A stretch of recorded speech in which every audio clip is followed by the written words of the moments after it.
अध्याय 476। आप लड़की के पहनावे में बहुत प्यारे लगते हैं। अध्याय 476।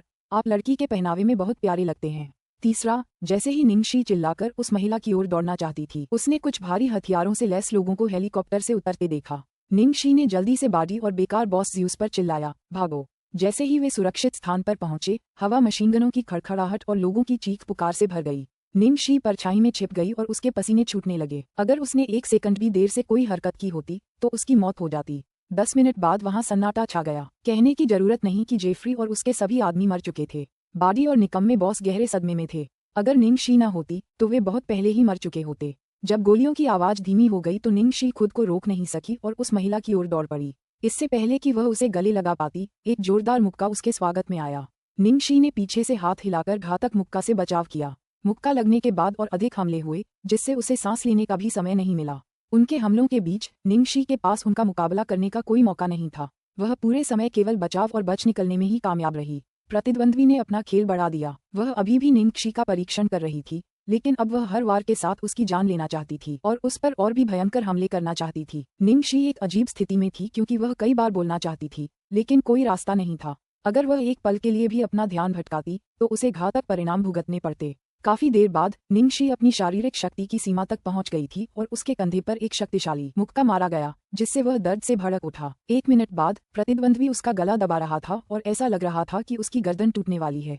उस समय निंगशी जल्दी से चिल्लाई, तीसरी वरिष्ठ बहन। निंगशी की आवाज सुनते ही प्रतिद्वंद्वी ने अपनी पकड़ ढीली कर दी। महिला को संदेह हो रहा था। आप कौन हैं? यह मैं हूँ। मैं जियाओशी हूँ। जियोशी। महिला ने उसे तुरंत छोड़ दिया। जब निंगशी आखिरकार अपनी सांस संभाल पाई तो वह झुकी और खांसते हुए बोली, तीसरी वरिष्ठ बहन, आप बहुत क्रूर हैं। मैंने आपको बहुत समय से नहीं देखा है और आप सबसे पहले मुझे मारने की कोशिश करती हैं। महिला निंगकसी की उपस्थिति से आश्चर्यचकित थी और उसकी ठंडी अभिव्यक्ति उत्साह और खुशी में बदल गई जब उसने निंगकसी को कसकर गले लगा लिया। ओह माय, जियोकसी, तुम सच में जियोकसी हो। मैं तुम्हें लड़की के कपड़े में पहचान नहीं पाए। ओह मेरी जियोकसी, तुम लड़की के कपड़े में कितनी प्यारी हो, कितनी प्यारी हो। मुझे तुम्हें गले लगाने दो। खांसी बहन, मुझे तुम्हारे स्तनों से घुटन हो रही है। हालांकि यह कई मर्दों का सपना हो सकता है, लेकिन मैं अभी मरना नहीं चाहता। ये बहुत बुरा है, बच्ची।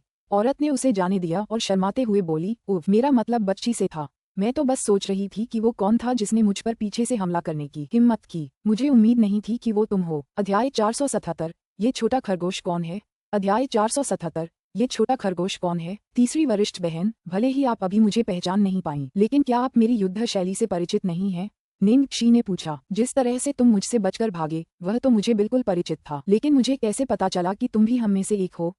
मुझे याद नहीं कि कोई इतना बुरा हो, महिला ने तथ्यात्मक लहजे में कहा। निंगशी के पास अपना बचाव करने के लिए कुछ नहीं था, इसलिए वह गिड़गिड़ाई, वरिष्ठ बहन, क्या आप थोड़ा और विचारशील नहीं हो सकती? तुम शरारती छोटी बच्ची, तुम्हें क्या हो गया है? भले ही तुम पहले बहुत बुरी थी, फिर भी तुम मेरे सामने काफी देर तक टिक सकती थी, लेकिन अब तुम थोड़ी देर भी नहीं टिक सकती। तुम्हारा पोस्चर खराब है और तुम्हारे घुटने कमजोर हैं। तुमने पिछले 1 साल से ट्रेनिंग नहीं की है ना? अगर मास्टर को इस बारे में पता होता तो अब तक तुम्हारा पैर टूट गया होता। फैंग जियाओ ने उसे डांटा। निंगशी ने अपनी नाक को छुआ और दुखी होकर कहा, मैं बहुत व्यस्त हूँ, मेरे पास समय नहीं है। फैंग शियाजियाओ की टीम का एक सुंदर, लंबा आदमी पास आया और निंगशी को दिलचस्पी से देखने लगा। अरे शियाजियाओ, ये छोटा खरगोश कौन है? फैंग शियाजियाओ ने उसे लात मारी, दफा हो जाओ, तुम खरगोश हो। यह मेरी छोटी बहन है। कोई भी अजीब विचार मत रखना, वरना मैं तुम्हारी तीसरी टांग तोड़ दूंगी। वह आदमी अपनी जांघों को ढकते हुए तेजी से भाग गया। फैंग शियाजियाओ ने उन्हें धमकी भरी नजरों से देखा और फिर निंगशी से बातचीत में लग गए। तो कैसा चल रहा है? क्या सेलिब्रिटी होना मजेदार है? ये बहुत दिलचस्प है। अगली बार तुम एक सहायक पात्र के रूप में काम कर सकती हो। निंगशी ने उसे देखकर खिलखिलाकर मुस्कुराया। फैंग शियाजियाओ ने उसके बालों में हाथ फेरा। तुम छोटे बच्चे, तुम्हारे पास हमेशा इतना धैर्य नहीं होता।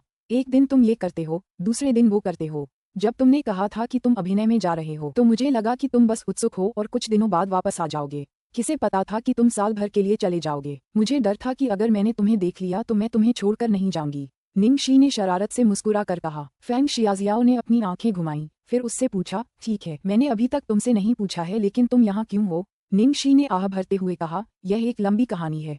मैं तुम्हारे घर पर तुम्हारा इंतजार कर रही थी, लेकिन संयोग से वहाँ कोई तुम्हारी हत्या करने आया था और मैं तुम्हारे बारे में चिंतित थी। उन्हें निपटाने के बाद मैं गुर्गों का पीछा करती रही और आखिरकार मैं यहाँ पहुंची। तुम्हें देखा और तुम मुझे लगभग मार ही डालने वाले थे। फैंग शियाजियाओ ने जल्दी से उसे फिर से कसकर गले लगाया। उसके सिर पर हाथ फेरते हुए पूछा, क्या कोई जरूरी काम है जिसके लिए तुम्हें मेरी जरूरत है?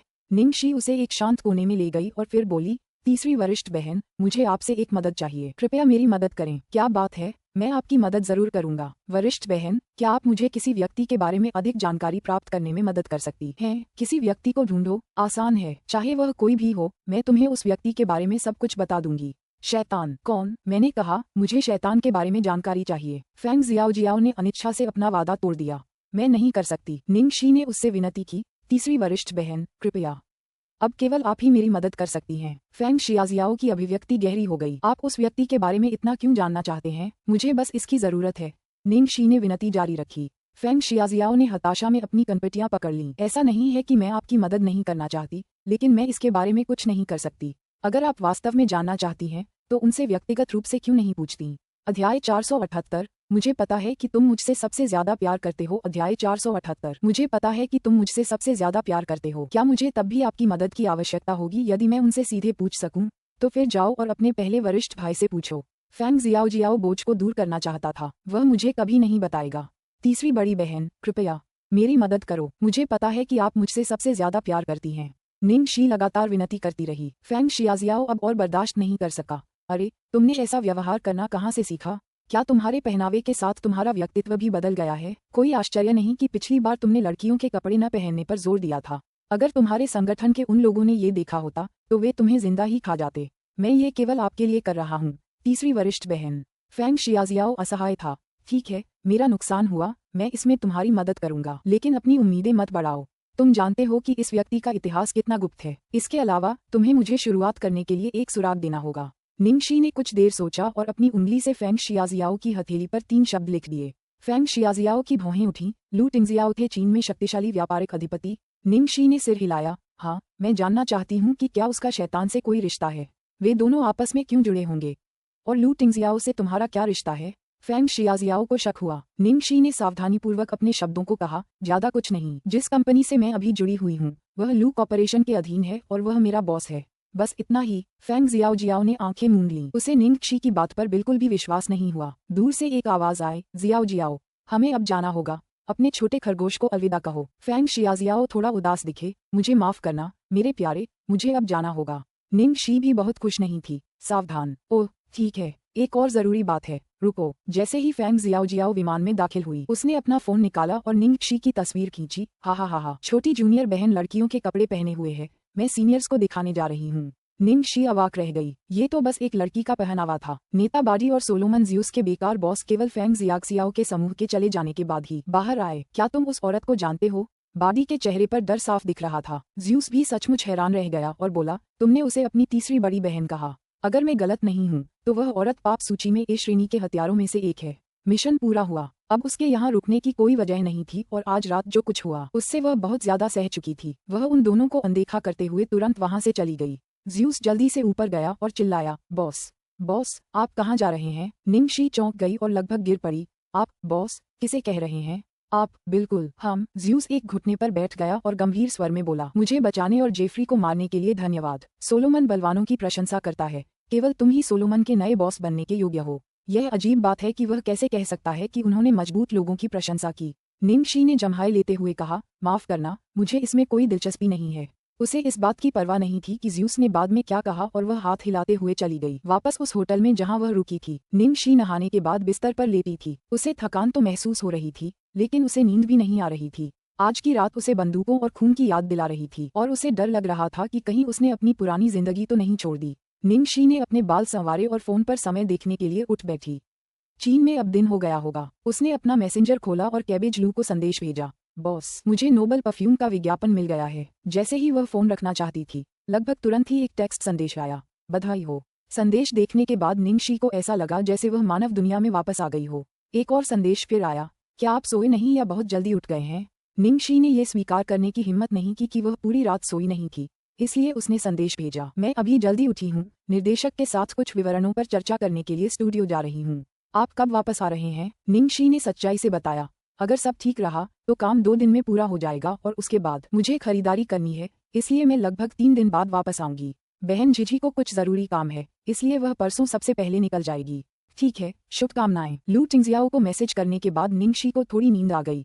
काम शुरू होने से पहले ही वह सो गई। अध्याय 479, उसके प्रति अधिक आदर्श बने। अध्याय 479। उसके प्रति अधिक आदर्श बने। लॉस एंजल्स के एक 5 सितारा होटल में ली यूलिंग सुबह सुबह गुस्से में थी और चिल्लाई, मुझे अब कोई परवाह नहीं है। तुम मेरे मैनेजर हो, इसलिए तुम्हें ये ठीक करना चाहिए। क्या तुम मुझे शर्मिंदा करने की कोशिश कर रहे हो? मैंने पहले ही जुएलुओ को बता दिया है कि मुझे एंडोर्समेंट मिल गया है। मैनेजर ने बेबसी से कहा, यूलिंग, मैं अपने सारे नेटवर्क का इस्तेमाल कर रहा हूं और नतीजे जारी होने के बाद से जो हो सकता था वो कर रहा हूं। कुक सिर्फ इस विज्ञापन के निर्देशक ही नहीं हैं, बल्कि इस समय नोबल के कला निर्देशक भी हैं। विज्ञापन पूरी तरह से उन्हीं पर निर्भर है। मैं कुछ नहीं कर सकता। तुम कुक से सीधे संपर्क क्यों नहीं करते? इससे कोई फर्क नहीं पड़ता कि उसे कितना पैसा चाहिए। मैनेजर ने जल्दी से सलाह दी, बेपरवाह मत बनो, यूलिंग। क्या तुम्हें लगता है कि मैंने इस बारे में नहीं सोचा? यहाँ हालात अलग हैं। इन विदेशियों को पैसों की परवाह नहीं, खासकर कुक जैसे कला प्रेमी को। मैंने उसके असिस्टेंट से पूछ लिया है। वह निंग क्षी पर पूरी तरह मोहित हो गया है। वह उसकी देवी है। उसका मन बदलना नामुमकिन है, जब तक कि क्या? ली यूलिंग ने जल्दी से पूछा। जब तक कि आप उसकी नज़र में निंग कसी के मुकाबले एक आदर्श मॉडल न बन सकें। मैनेजर सच कह रही थी, लेकिन उसने एक ताज़ा जख्म को छू लिया था, इसलिए ली यूलिंग भड़क उठी। अगर मैं ये कर सकती हूँ तो फिर मुझे तुम्हारी क्या जरूरत है? बेकार, बेवकूफ, तुम ऐसी बात भी नहीं सुलझा सकते। यही वजह है कि लिंग झिझी हमेशा तुमसे ऊपर है। मैनेजर बहुत दुखी था, ये सोचकर कि ली यूलिंग की कमजोरी की वजह से ही वह अब तक लिंग झिझी से नीचे रही है। इतना पैसा और संसाधन लगाने के बाद भी वह एक अच्छा खासा पुरस्कार भी नहीं जीत पाए। अचानक दरवाजे की घंटी बजी। मैनेजर ने दरवाजा खोला, ये देखकर हैरान रह गया कि कौन है। सुश्री निंग, आप यहाँ क्यों हैं? क्या जुएलुओ यहाँ है?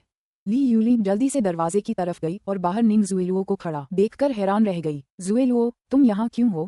अंदर आओ। निंग जुएलुओ सोफे पर बैठ गया और ली यूलिंग की ओर देखा। मैंने नोबल एंडोर्समेंट के बारे में पहले ही सुन लिया है। ली यूलिंग के चेहरे पर एक अजीब सा भाव आ गया। मुझे माफ करना जुएलुओ, तुमने जो मौका दिया था उसे मैंने गंवा दिया। निंग जुएलुओ ने ली यूलिंग को अपने पास बैठने का इशारा किया और दिलासा देते हुए कहा, अपने आप को दोष मत दो यूलिंग, ये तुम्हारी गलती नहीं है। तुम नहीं चाहती थी कि ऐसा हो। ली यूलिंग ने उसे और जुएलुओ को देखा और कुछ सोचा। जुएलुओ, तुम डायरेक्टर कुक से बात क्यों नहीं करती? तुमने मेरे लिए ऑडिशन छोड़ दिए, लेकिन जब बात बिगड़ गई तो हम निंग क्षी को यूं ही बढ़त नहीं दे सकते। तुम अपनी प्रतिभा से उसे जरूर हरा सकती हो। निंग जुएलुओ ने स्तब्ध होकर कहा, बात सिर्फ प्रतिभा की नहीं है। निंग क्षी को गंदी चालें चलना बहुत पसंद है और हम जैसी मासूम औरतें उसके सामने टिक नहीं सकती। सब मेरी ही गलती थी। अगर मुझे पहले से पता होता कि निंग क्षी ऑडिशन में शामिल होगी तो मैं तुम्हें ज्यादा सावधान रहने के लिए कह सकती थी। दरअसल निंग जुएलुओ शुरुआती ऑडिशन में भी पास नहीं हुई थी और उसने खुद को शर्मिंदा होने से बचाने के लिए झूठ बोला था। दूसरी तरफ वह ली यूलिंग पर एक एहसान करके उसे अपने पक्ष में कर सकती थी, यानी एक ही तीर से दो निशाने। यदि वह अभी कुक के पास जाती तो उसे ऑडिशन के प्रारंभिक चरण में ही अपने निष्कासन के बारे में पता चल जाता। अध्याय 480, रातों रात अमीर बनना। अध्याय 480, रातों रात अमीर बनना। ली यूलिंग को निंग जुएलुओ में कुछ भी अजीब नहीं लगा, इसलिए उसने शिकायत जारी रखी। मुझे पता था कि उसने कुछ गंदी चालें चली होंगी। मुझे तो लगभग लगा कि मैं उससे सचमुच हार गई हूँ। अब मुझे क्या करना चाहिए जुएलुओ? मुझे वापस जाने में बहुत शर्म आ रही है। निंग जुएलुओ ने इस पर कुछ विचार किया और कहा, नोबल ने पहले ही परिणामों की घोषणा कर दी है और अब इसे बदलना असंभव है, लेकिन हम समाचार के प्रसार को कम कर सकते हैं। ये ऑडिशन विदेश में हुआ था, इसलिए ज्यादा लोगों को इसके बारे में पता नहीं है। अगर हम कुछ लोगों को डांटेंगे तो शायद वे पूरी दुनिया को न बता पाएं। और सिर्फ आप ही शर्मिंदा नहीं हैं। दरअसल वे सभी निंग क्षी से कहीं ज्यादा अनुभवी हैं, फिर भी वे उससे हार गए। ली यूलिंग को एक पल के लिए एहसास हुआ, तुम सही हो तो बस निश्चिंत रहो, तुम भी उनके साथ ही हो। संयोग से हिस्ट्री ने अभी अभी लॉस एंजल्स में अपना मुख्यालय खोला है। हम कल उन सभी को वहां बुलाएंगे और उनके लिए कुछ ड्रेस खरीदेंगे।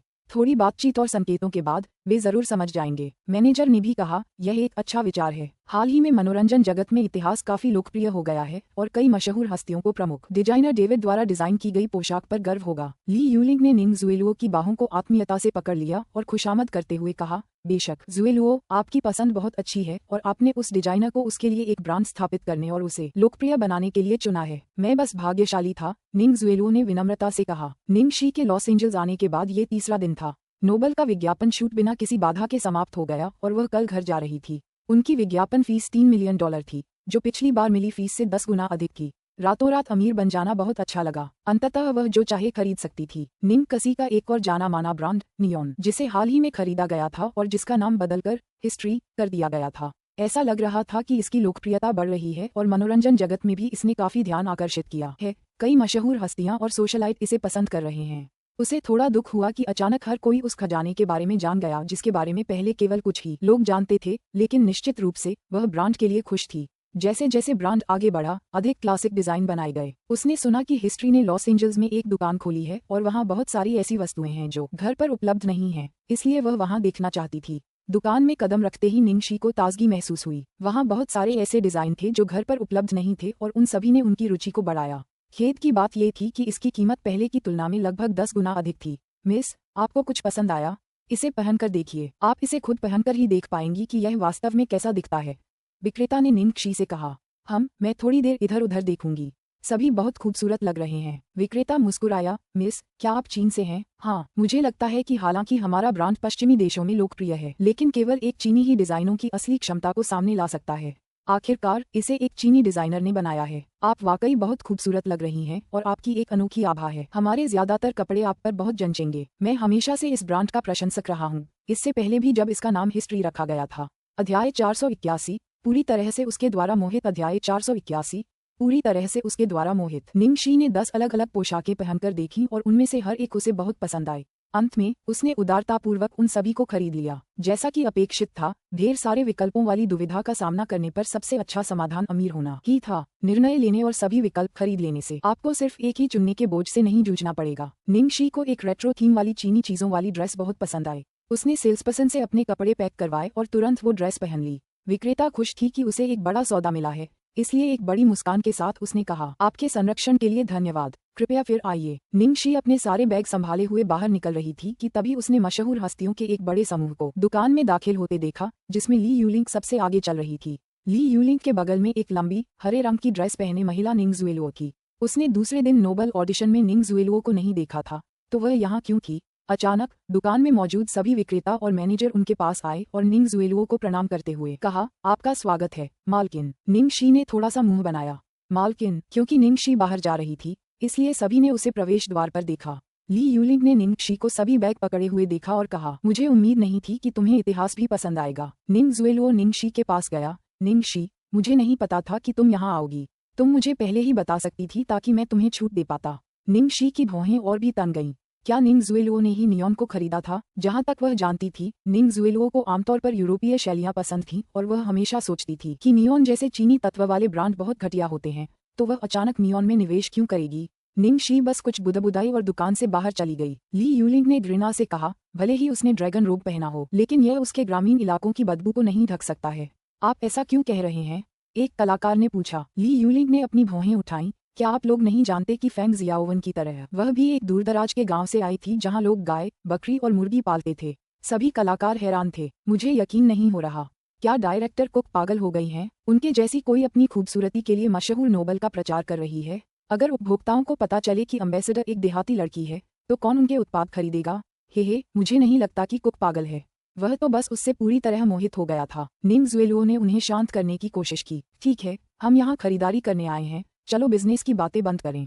ठीक है, जुएलुओ, क्या ये सच है कि हम डिजाइनर से हम में से हर एक के लिए एक पोशाक डिजाइन करवा सकते हैं? एक कलाकार ने उत्साह से पूछा। ली यूलिंग ने खुशी से जवाब दिया, बेशक, जुएलुओ इतिहास का मालिक है, इसलिए यह कोई बड़ी बात नहीं है। वहाँ ज्यादातर लोग काफी प्रभावशाली थे और हिस्ट्री चाहे कितनी भी लोकप्रिय क्यों न हो, वह सिर्फ एक अलमारी की सजावट से ज्यादा कुछ नहीं थी। निंगजुएलुओ ने फिर से खुलकर कहा, मुझे बहुत खुशी है कि आप सभी सुंदर महिलाएं हिस्ट्री के कपड़े पहनने को तैयार हैं। ये हमारे लिए सम्मान की बात है और इससे मुझे विज्ञापन शुल्क की ढेर सारी बचत जरूर होगी। कलाकार अब बहुत बेहतर मूड में थे और उनमें से एक लोकप्रिय कलाकार ने जवाब दिया, आप बहुत उदार हैं जुएलुओ, ये सच है कि आपके पास वास्तव में एक शानदार ब्रांड है।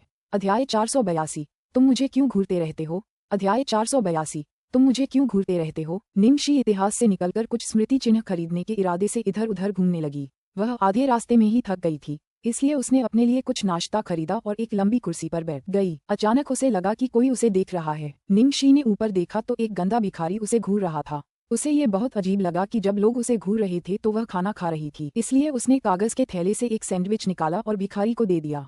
भिखारी ने उसकी ओर देखा, सैंडविच लिया और जल्दी से उसे खा गया। निंगशी को फिर से उसकी नजर का एहसास हुआ, इसलिए उसने ऊपर देखा और अभी भी भिखारी को वहीं देखा। निंगशी को तब एहसास हुआ कि वह उसके खाने को नहीं देख रहा था, बल्कि वह उसे आंकने के लिए एक आलोचनात्मक नजर से देख रहा था। निंगशी उलझन में थी। उसे क्या करना चाहिए था? उसने तो उसे खाने को भी दिया था, तो वो क्या करने की कोशिश कर रहा था? निंगशी ने खाना बंद कर दिया और उसके पास गई। अरे, तुम मुझे क्यों घूर रहे हो? मैं तुम्हें घूर नहीं रहा हूँ।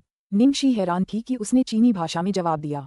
उसे उम्मीद नहीं थी कि वह चीनी होगा। निंगशी ने भी चीनी भाषा में जवाब दिया, तुम अभी से ही मुझे घूर रहे हो। अभी भी। भिखारी ने उसे देखा और फिर कहा, मैं तुम्हारा पहनावा देख रहा हूँ। निंगशी ने उसकी पोशाक को देखा और पूछा, मेरी पोशाक कैसी है? भिखारी ने जरा भी संकोच नहीं किया, ये तो बदसूरत है। निंगशी अवाक रह गई। जिन लोगों को फैशन की बिल्कुल भी समझ नहीं है वे भी इस ड्रेस को बदसूरत नहीं मानेंगे। आप मुझे ये क्यों नहीं बताते कि इस पोशाक का कौन सा हिस्सा बदसूरत है? निंगशी को कुछ खास उम्मीद नहीं थी, लेकिन उसका जवाब उसकी उम्मीदों से कहीं बढ़कर था। तुम्हारी ड्रेस पर कढ़ाई फूल पक्षी की थीम पर की गई है, जो लिन फैंगमियान की रेस्ट नामक ड्राइंग से ली गई है। ड्राइंग अच्छी है, लेकिन बैकग्राउंड का रंग बहुत गहरा है। अगर फिरोजी नीला रंग इस्तेमाल किया जाता तो बेहतर होता। रेशम का इस्तेमाल भी नहीं करना चाहिए था, कोई मुलायम कपड़ा ज्यादा अच्छा लगता। सबसे खराब डिजाइन कमर के आसपास का है। यह एक गलत धारणा है कि कमर जितनी टाइट होगी उतना ही ज्यादा आप अपनी कर्व्स दिखा पाएंगे। असल में अगर ये थोड़ा ढीला होता तो बहुत फर्क पड़ता। निंगशी ने देखा कि भिखारी ने उसके पहनावे के बारे में उत्साहित होकर टिप्पणी की। उसने अपने पहनावे को फिर से देखा और उसकी टिप्पणियों से मिली जानकारी से उसे लगा कि उसकी बातें सही हैं। उसने धैर्यपूर्वक सुना और पूछा, मुझे और बताओ। भिखारी ने ठंडे स्वर में कहा, सबसे महत्वपूर्ण बात यह है कि आपने जो पोशाक पहनी है वह आधी अधूरी है। वे इसे बिक्री के लिए रखकर उपभोक्ताओं को धोखा दे रहे हैं। निंगशी ने फिर भिखारी की तरफ देखा, तुम्हें ये सब कैसे पता? भिखारी के बाल बहुत बिखरे हुए थे, जिससे उसका चेहरा काफी हद तक ढका हुआ था, लेकिन उसकी आवाज से निंगशी ने अनुमान लगाया कि उसकी उम्र लगभग 20 वर्ष होगी। निंगशी को लगा कि कुछ तो गड़बड़ है। यह आदमी जवान था और विकलांग भी नहीं लग रहा था, तो फिर वह इस विदेशी देश की सड़कों पर भिखारी कैसे बन गया? अध्याय 483, उन्होंने मेरे बच्चों को चुरा लिया। अध्याय 483, उन्होंने मेरे बच्चों को चुरा लिया। निंगशी का सवाल सुनकर भिखारी चुप हो गया। अचानक वह चुप हो गया और उसकी नजरें बचाते हुए जमीन पर लेट गया। निंगशी ने अपनी ठुड्डी रगड़ी और चली गई। भिखारी ने अपनी आंखें तब खोलीं जब उसने निंगशी के कदमों की आहट सुनी। फिर उसने उन कपड़ों के थैलों को देखा जिन पर इतिहास का लोगो लगा था, जो निंगशी ने पीछे छोड़ दिए थे। थोड़ी देर बाद उसे कुछ कदमों की आहट सुनाई दी और उसने आंखें बंद करके सिर झुका लिया। तभी कदम उसके ठीक सामने आकर रुके। उसने अपने कटोरे में थोड़ा सा खुला पैसा रखकर उसे हिलाया, लेकिन उसे अपने बगल में एक जोरदार धमाका सुनाई दिया। उसने फिर से अपनी आंखें खोलीं और अपने सामने बियर का एक कैन देखा। भिखारी उठ बैठा और जल्दी से बियर ले ली, मानो उसके सूखे गले से नीचे उतरती ठंडक का स्वाद ले रहा हो। उसने ऊपर देखा और सामने खड़ी लड़की को देखा। उसने बियर के 1 दर्जन कैन उसके ठीक बगल में रख दिए। यह क्या है? भिखारी ने संदेह से पूछा। ये मेरे खर्चे पर हैं, मेरे पास तुम्हारे लिए थोड़ी शराब है और बदले में तुम्हें कुछ कहानियां सुनानी है। निंगशी ने खुश होकर घोषणा की और बैठने के लिए जमीन पर कुछ अखबार रख दिए। भिखारी ने बियर का कैन खोला और प्यास से गटकते हुए कहा, मेरे पास बताने के लिए कोई कहानी नहीं है। निंगशी मुस्कुराई। वह धैर्यवान थी और उसे विश्वास था कि शराब उसकी जबान खोल देगी। निंगशी जिज्ञासु किस्म की नहीं थी, लेकिन जब उसे कोई चीज दिलचस्प लगती थी तो वह उसके बारे में सब कुछ जानना चाहती थी। अंततः शराब ने अपना काम कर दिया और 3 कैन बियर पीने के बाद वह बोलने लगा। निंगशी ने उसके चेहरे के सामने बियर लहराई और पूछा, मैं तुमसे फिर पूछूंगी, तुम्हें इस पोशाक के बारे में इतना कुछ कैसे पता, और तुम्हें कैसे पता चला कि यह एक अधूरा डिजाइन है? बेशक, मुझे पता है कि यह मेरा बच्चा है, भिखारी बोला। हम, आपका बच्चा? उन्होंने मेरे बच्चे चुरा लिए। क्या मतलब है तुम्हारा? तुम्हारे बच्चों को किसने चुराया? इतिहास ने मेरा नियॉन चुरा लिया। अरे, तुम नियॉन को जानते भी हो? तुम असल में कौन हो? तुमने कहा था कि इतिहास ने तुम्हारा नियॉन चुरा लिया। क्या तुम नियॉन के डिजाइनर हो? लेकिन क्या डेविड नियॉन का डिजाइनर नहीं है? निंगशी की दिलचस्पी और भी बढ़ गई और उसने उसे पीना जारी रखा। आओ और पियो। भिखारी ने 2 और डिब्बे गटक लिए और बोला, मैं नियॉन का डिजाइनर हूँ, एकमात्र डिजाइनर। निंगशी ने संदेह से अपनी भौहें उठाईं और कहा, तुम्हें लगता है कि मैं तुम्हारी बात मान लूंगी? अगर तुम नियॉन की डिजाइनर हो तो मैं भगवान हूँ। भिखारी का चेहरा उदास हो गया और वह बोला, जो तुम्हारी मर्जी। निंगशी ने अपना फोन निकाला और एक एल्बम पर टैप किया जिसमें नियॉन के कपड़े पहने उसकी तस्वीरें थीं। अच्छा, चूंकि तुमने कहा था कि तुम नियॉन की अकेली डिजाइनर हो तो चलो मैं तुम्हें परखती हूँ।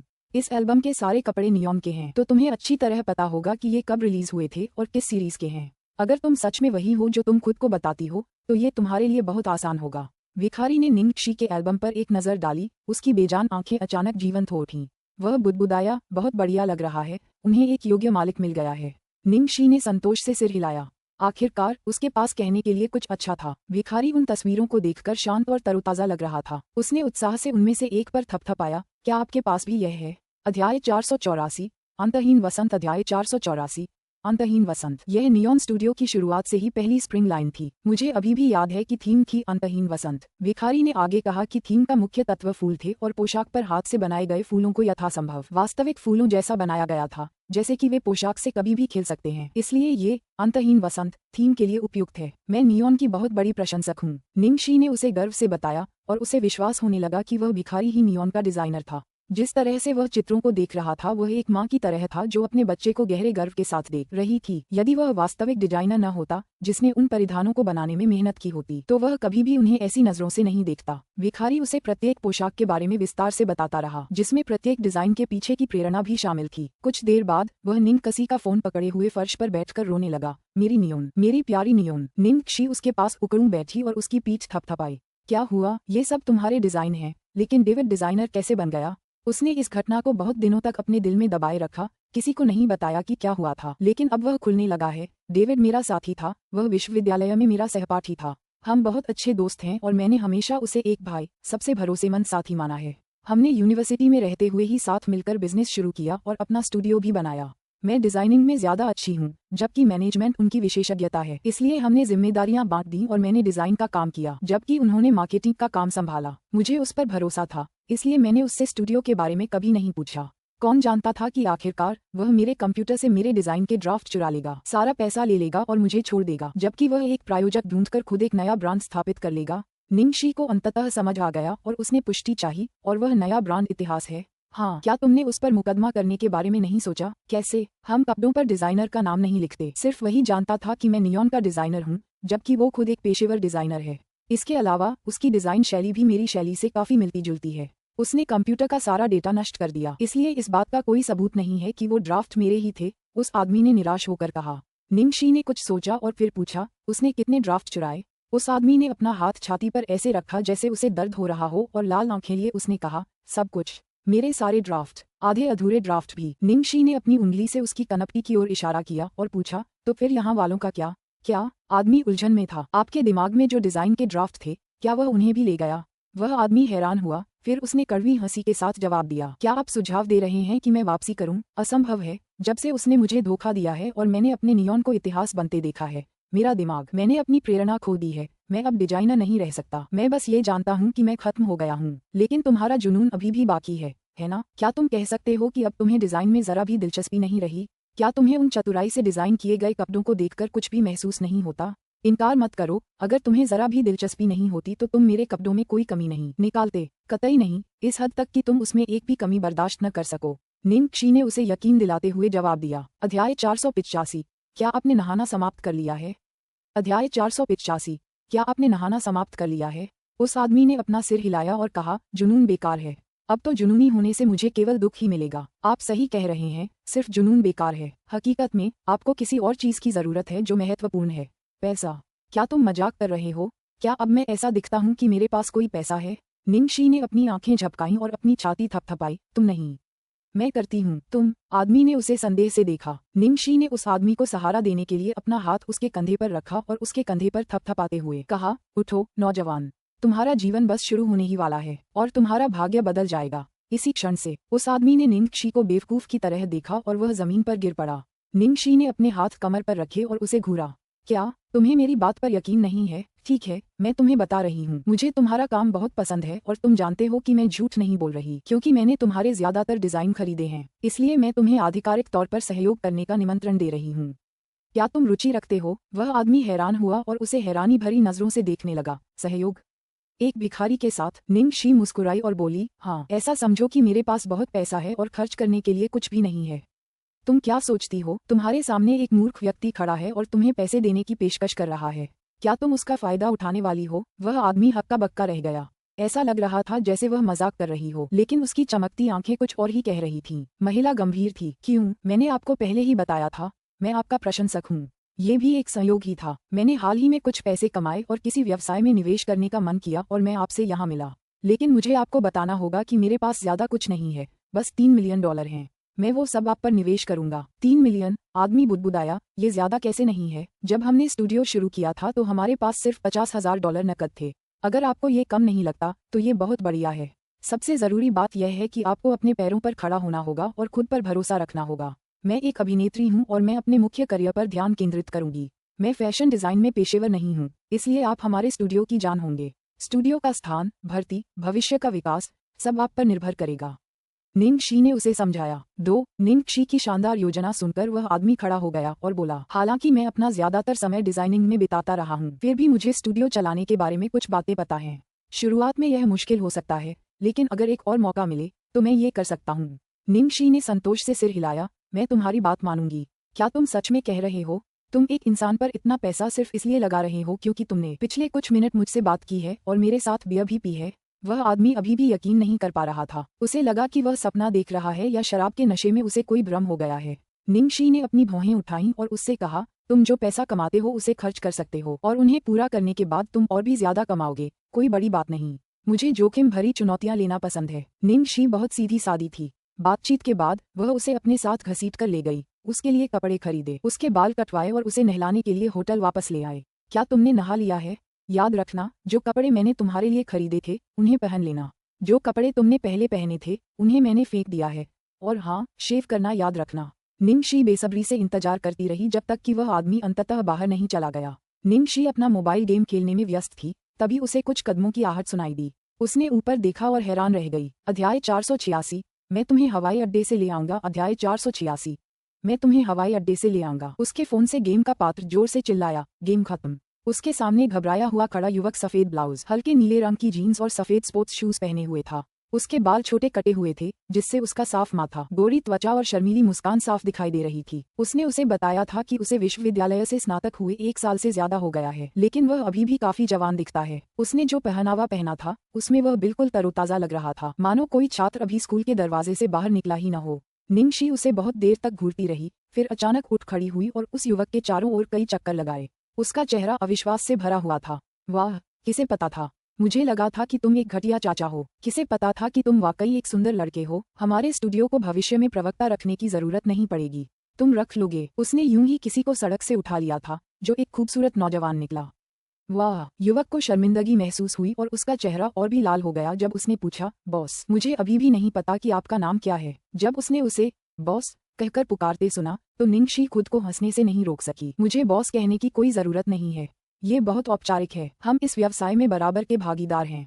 मैं निंगशी हूँ, आप मुझे बस जियाओशी कह सकते हैं। मेरा नाम गोंग शांगजे है। बॉस, मैं अब भी आपको बॉस ही कहना चाहता हूँ। आप कभी नहीं जान पाएंगे कि हमारी वो मुलाकात मेरे लिए कितनी मायने रखती है।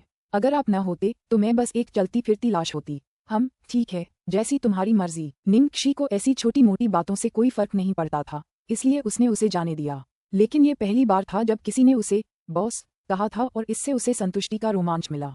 आखिरकार यह उसके लिए अपने जीवन के शिखर तक पहुंचने के लक्ष्य की ओर पहला कदम उठाने का एक प्रतीकात्मक क्षण था। ठीक है, जहां तक आपके स्टूडियो की बात है, क्या आप इसे चीन में या कहीं और खोलने की योजना बना रहे हैं? निंगशी ने पूछा। गोंग शांगजे ने जवाब दिया, चलो चीन की बात करते हैं। हमने तो अभी शुरुआत ही की है और अभी हम विदेशी बाजार के लिए उपयुक्त नहीं हैं। निंगशी ने सिर हिलाया। ठीक है, तो फिर कल मेरे साथ चीन चलो। गोंग शांगजे ने सहमति जताते हुए कहा, ठीक है। फिर वह कुछ देर रुका और पूछा, बॉस, हमारे स्टूडियो का नाम क्या होना चाहिए? निंगशी ने अपना सिर खुजाते हुए कहा, मैं नाम बताने में बेकार हूँ। क्या आपके पास कोई अच्छा विचार है? बॉस, मुझे लगता है कि बेहतर होगा कि आप ही इसका नाम रखें। मुझे उम्मीद है कि आप ही इसका नाम सुझा पाएंगे। मुझे कोई भी नाम ठीक लगेगा, गोंग शांगजे ने गंभीरता से कहा। निंगशी ने पलकें झपकाईं। उसे ऐसा क्यों लग रहा है जैसे उसने एक वफादार कुत्ते को गोद ले लिया हो। तुम चाहते हो कि मैं नाम सोचूं? मुझे इस पर थोड़ा सोचने दो। गोंग शांगजे के जोर देने पर निंगशी कमरे में इधर उधर घूमने लगी और सोचने लगी। हम स्पिरिट कैसा रहेगा? माई हम्बल होम से लियू युक्सी के उद्धरण से प्रेरित। पहाड़ों को उनकी ऊंचाई से नहीं बल्कि दिव्य प्राणियों द्वारा मापा जाता है, पानी को उसकी गहराई से नहीं, क्योंकि उसकी आध्यात्मिकता ड्रैगन के साथ है। इसका मतलब है कि पहाड़ चाहे कितना भी ऊंचा क्यों न हो, वह दिव्य प्राणियों के बीच प्रसिद्ध होगा और यह मायने नहीं रखता कि पानी कितना गहरा है, बल्कि ड्रैगन उसकी आध्यात्मिकता को प्रकट करेंगे। तुम असली ड्रैगन हो जिसे मैंने आमंत्रित किया है, हमारे टाउन हाउस का खजाना, इसलिए हम उस छोटे सांप को जरूर हरा सकते हैं। जब गोंग शांगजे ने निंगशी की बातें सुनी तो उसकी आंखों में तुरंत आंसू आ गए। बॉस, धन्यवाद, इस सार्थक नाम के लिए धन्यवाद। निंगशी उसे रोता देख घबरा गई और उसने जल्दी से उसे एक टिश्यू दिया। है मास्टर, कृपया रोइए मत। ठीक है, मुझे सबसे ज्यादा लोगों को रोते हुए देखना बर्दाश्त नहीं होता, खासकर उसके सामने खड़ा ये लड़का जो एक जवान लड़की जैसा सुंदर था। गोंग शांगजे फिर गंभीर हो गए और बोले, बॉस, मैं आपको निराश नहीं करूंगा। अगर मुझे खुद को पूरी तरह से निचोड़ना भी पड़े तो भी मैं हमारे ब्रांड स्पिरिट को जरूर बनाऊंगा। निंगशी ने हल्के से खांसते हुए कहा, खांसी, खुद को निचोड़ने की कोई जरूरत नहीं है। हमें एक ऐसे रास्ते पर चलना है जो लगातार फैलता रहेगा। हाँ बॉस, अच्छा लड़का। जैसे ही उनकी बातचीत खत्म हुई, निंगशी का फोन बज उठा।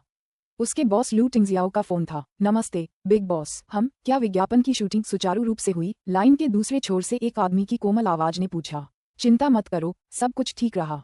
मैं कल दोपहर को घर के लिए उड़ान पकड़ लूंगा। कल दोपहर तक जब तक तुम पहुंचोगी आधी रात हो चुकी होगी। तुम अकेली हो और लिंग झिझी आसपास नहीं है। मैं तुम्हें कल हवाई अड्डे पर ले जाऊंगा। इसकी कोई जरूरत नहीं है, मैं बस एक कार ले लूंगा। इसके अलावा मुझे अभी एक मीटिंग में जाना है।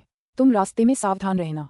कल रात मिलते हैं। निंगशी उसे बताना चाहती थी कि वह अकेली नहीं है और उसे चिंता करने की कोई जरूरत नहीं है, लेकिन लू टिंगजियाओ ने पहले ही फोन काट दिया था, इसलिए वह इसे ऐसे ही रहने दे सकती थी। अध्याय 487 लेडी बॉस एक अजीब आदमी को वापस ले आए। अध्याय 487 लेडी बॉस एक अजीब आदमी को वापस ले आए। दूसरे दिन निंगशी गोंग शांगजे को घर ले जाने वाली उड़ान पर ले गई। उड़ान के दौरान गोंग शांगजे खिड़की से बाहर देख रहा था। मुझे लग रहा था कि मैं इस जिंदगी में कभी घर नहीं जा पाऊंगा।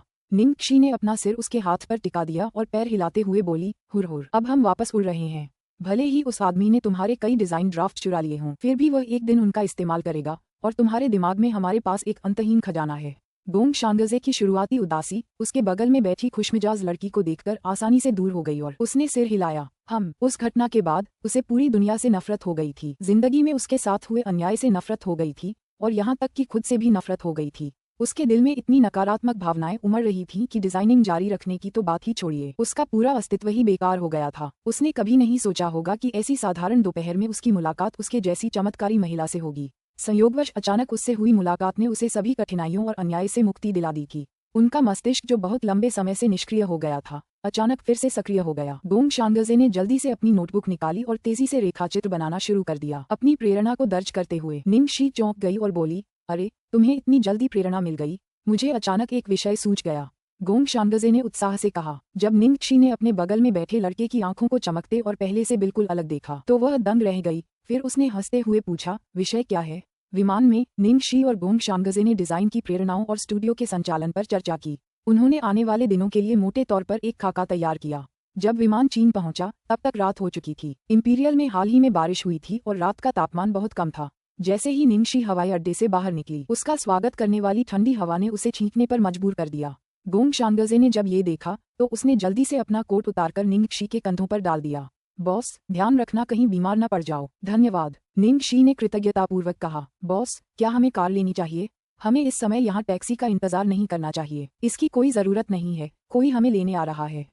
रुको, मुझे फोन करने दो, निंगशी ने पर्स से फोन निकालते हुए कहा। उसे यकीन नहीं था कि बिग बॉस आया है या नहीं। कुछ ही दूरी पर एक काली मेबैक कार धीरे धीरे आती हुई दिखाई दी। गाड़ी चला रहे चेंग फेंग को लगा जैसे उसके हाथ लगातार कांप रहे हों।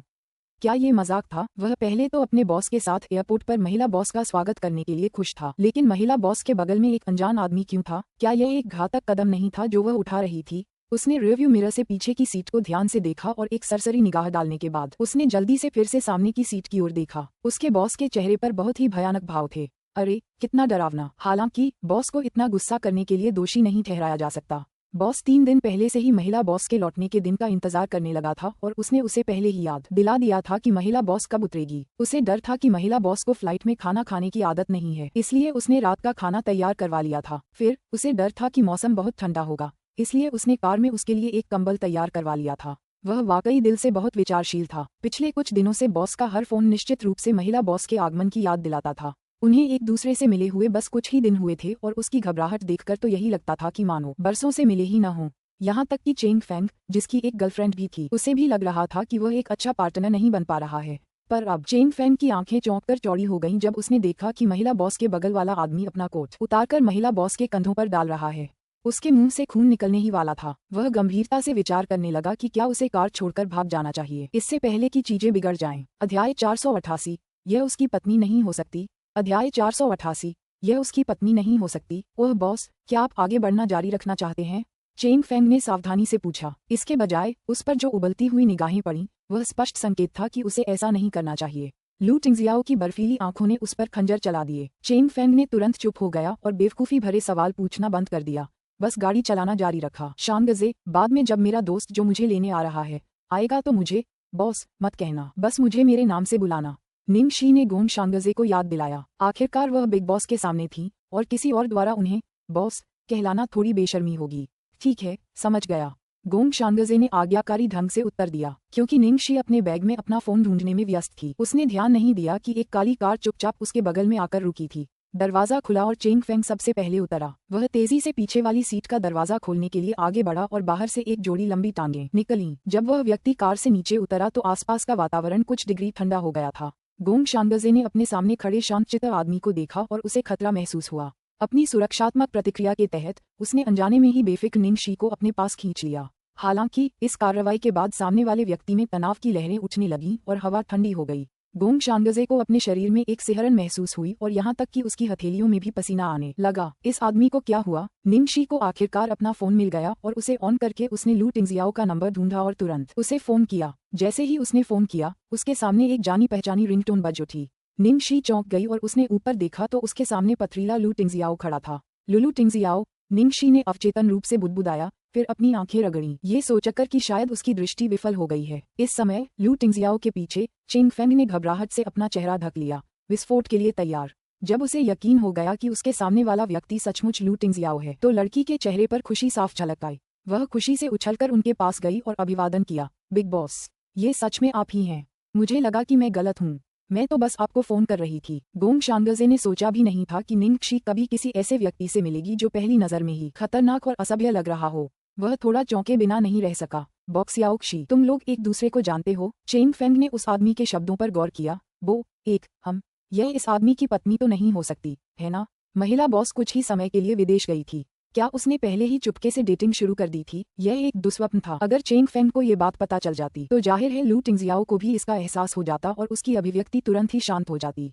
जबकि लू टिंगजियाओ और चेंग फेंग ने सच्चाई से परे कुछ सोचा था। निंग शी अभी भी अनजान थी क्योंकि उसने उत्साहपूर्वक गोंग शांगजे को उसका परिचय देने के लिए खींच लिया। शांगजे, यह मेरे बॉस के बॉस का बॉस है। लू टिंगजियाओ, मुद्दा ये है कि वह मेरा सबसे बड़ा बिग बॉस, मेरा दोस्त और मेरा गुरु है।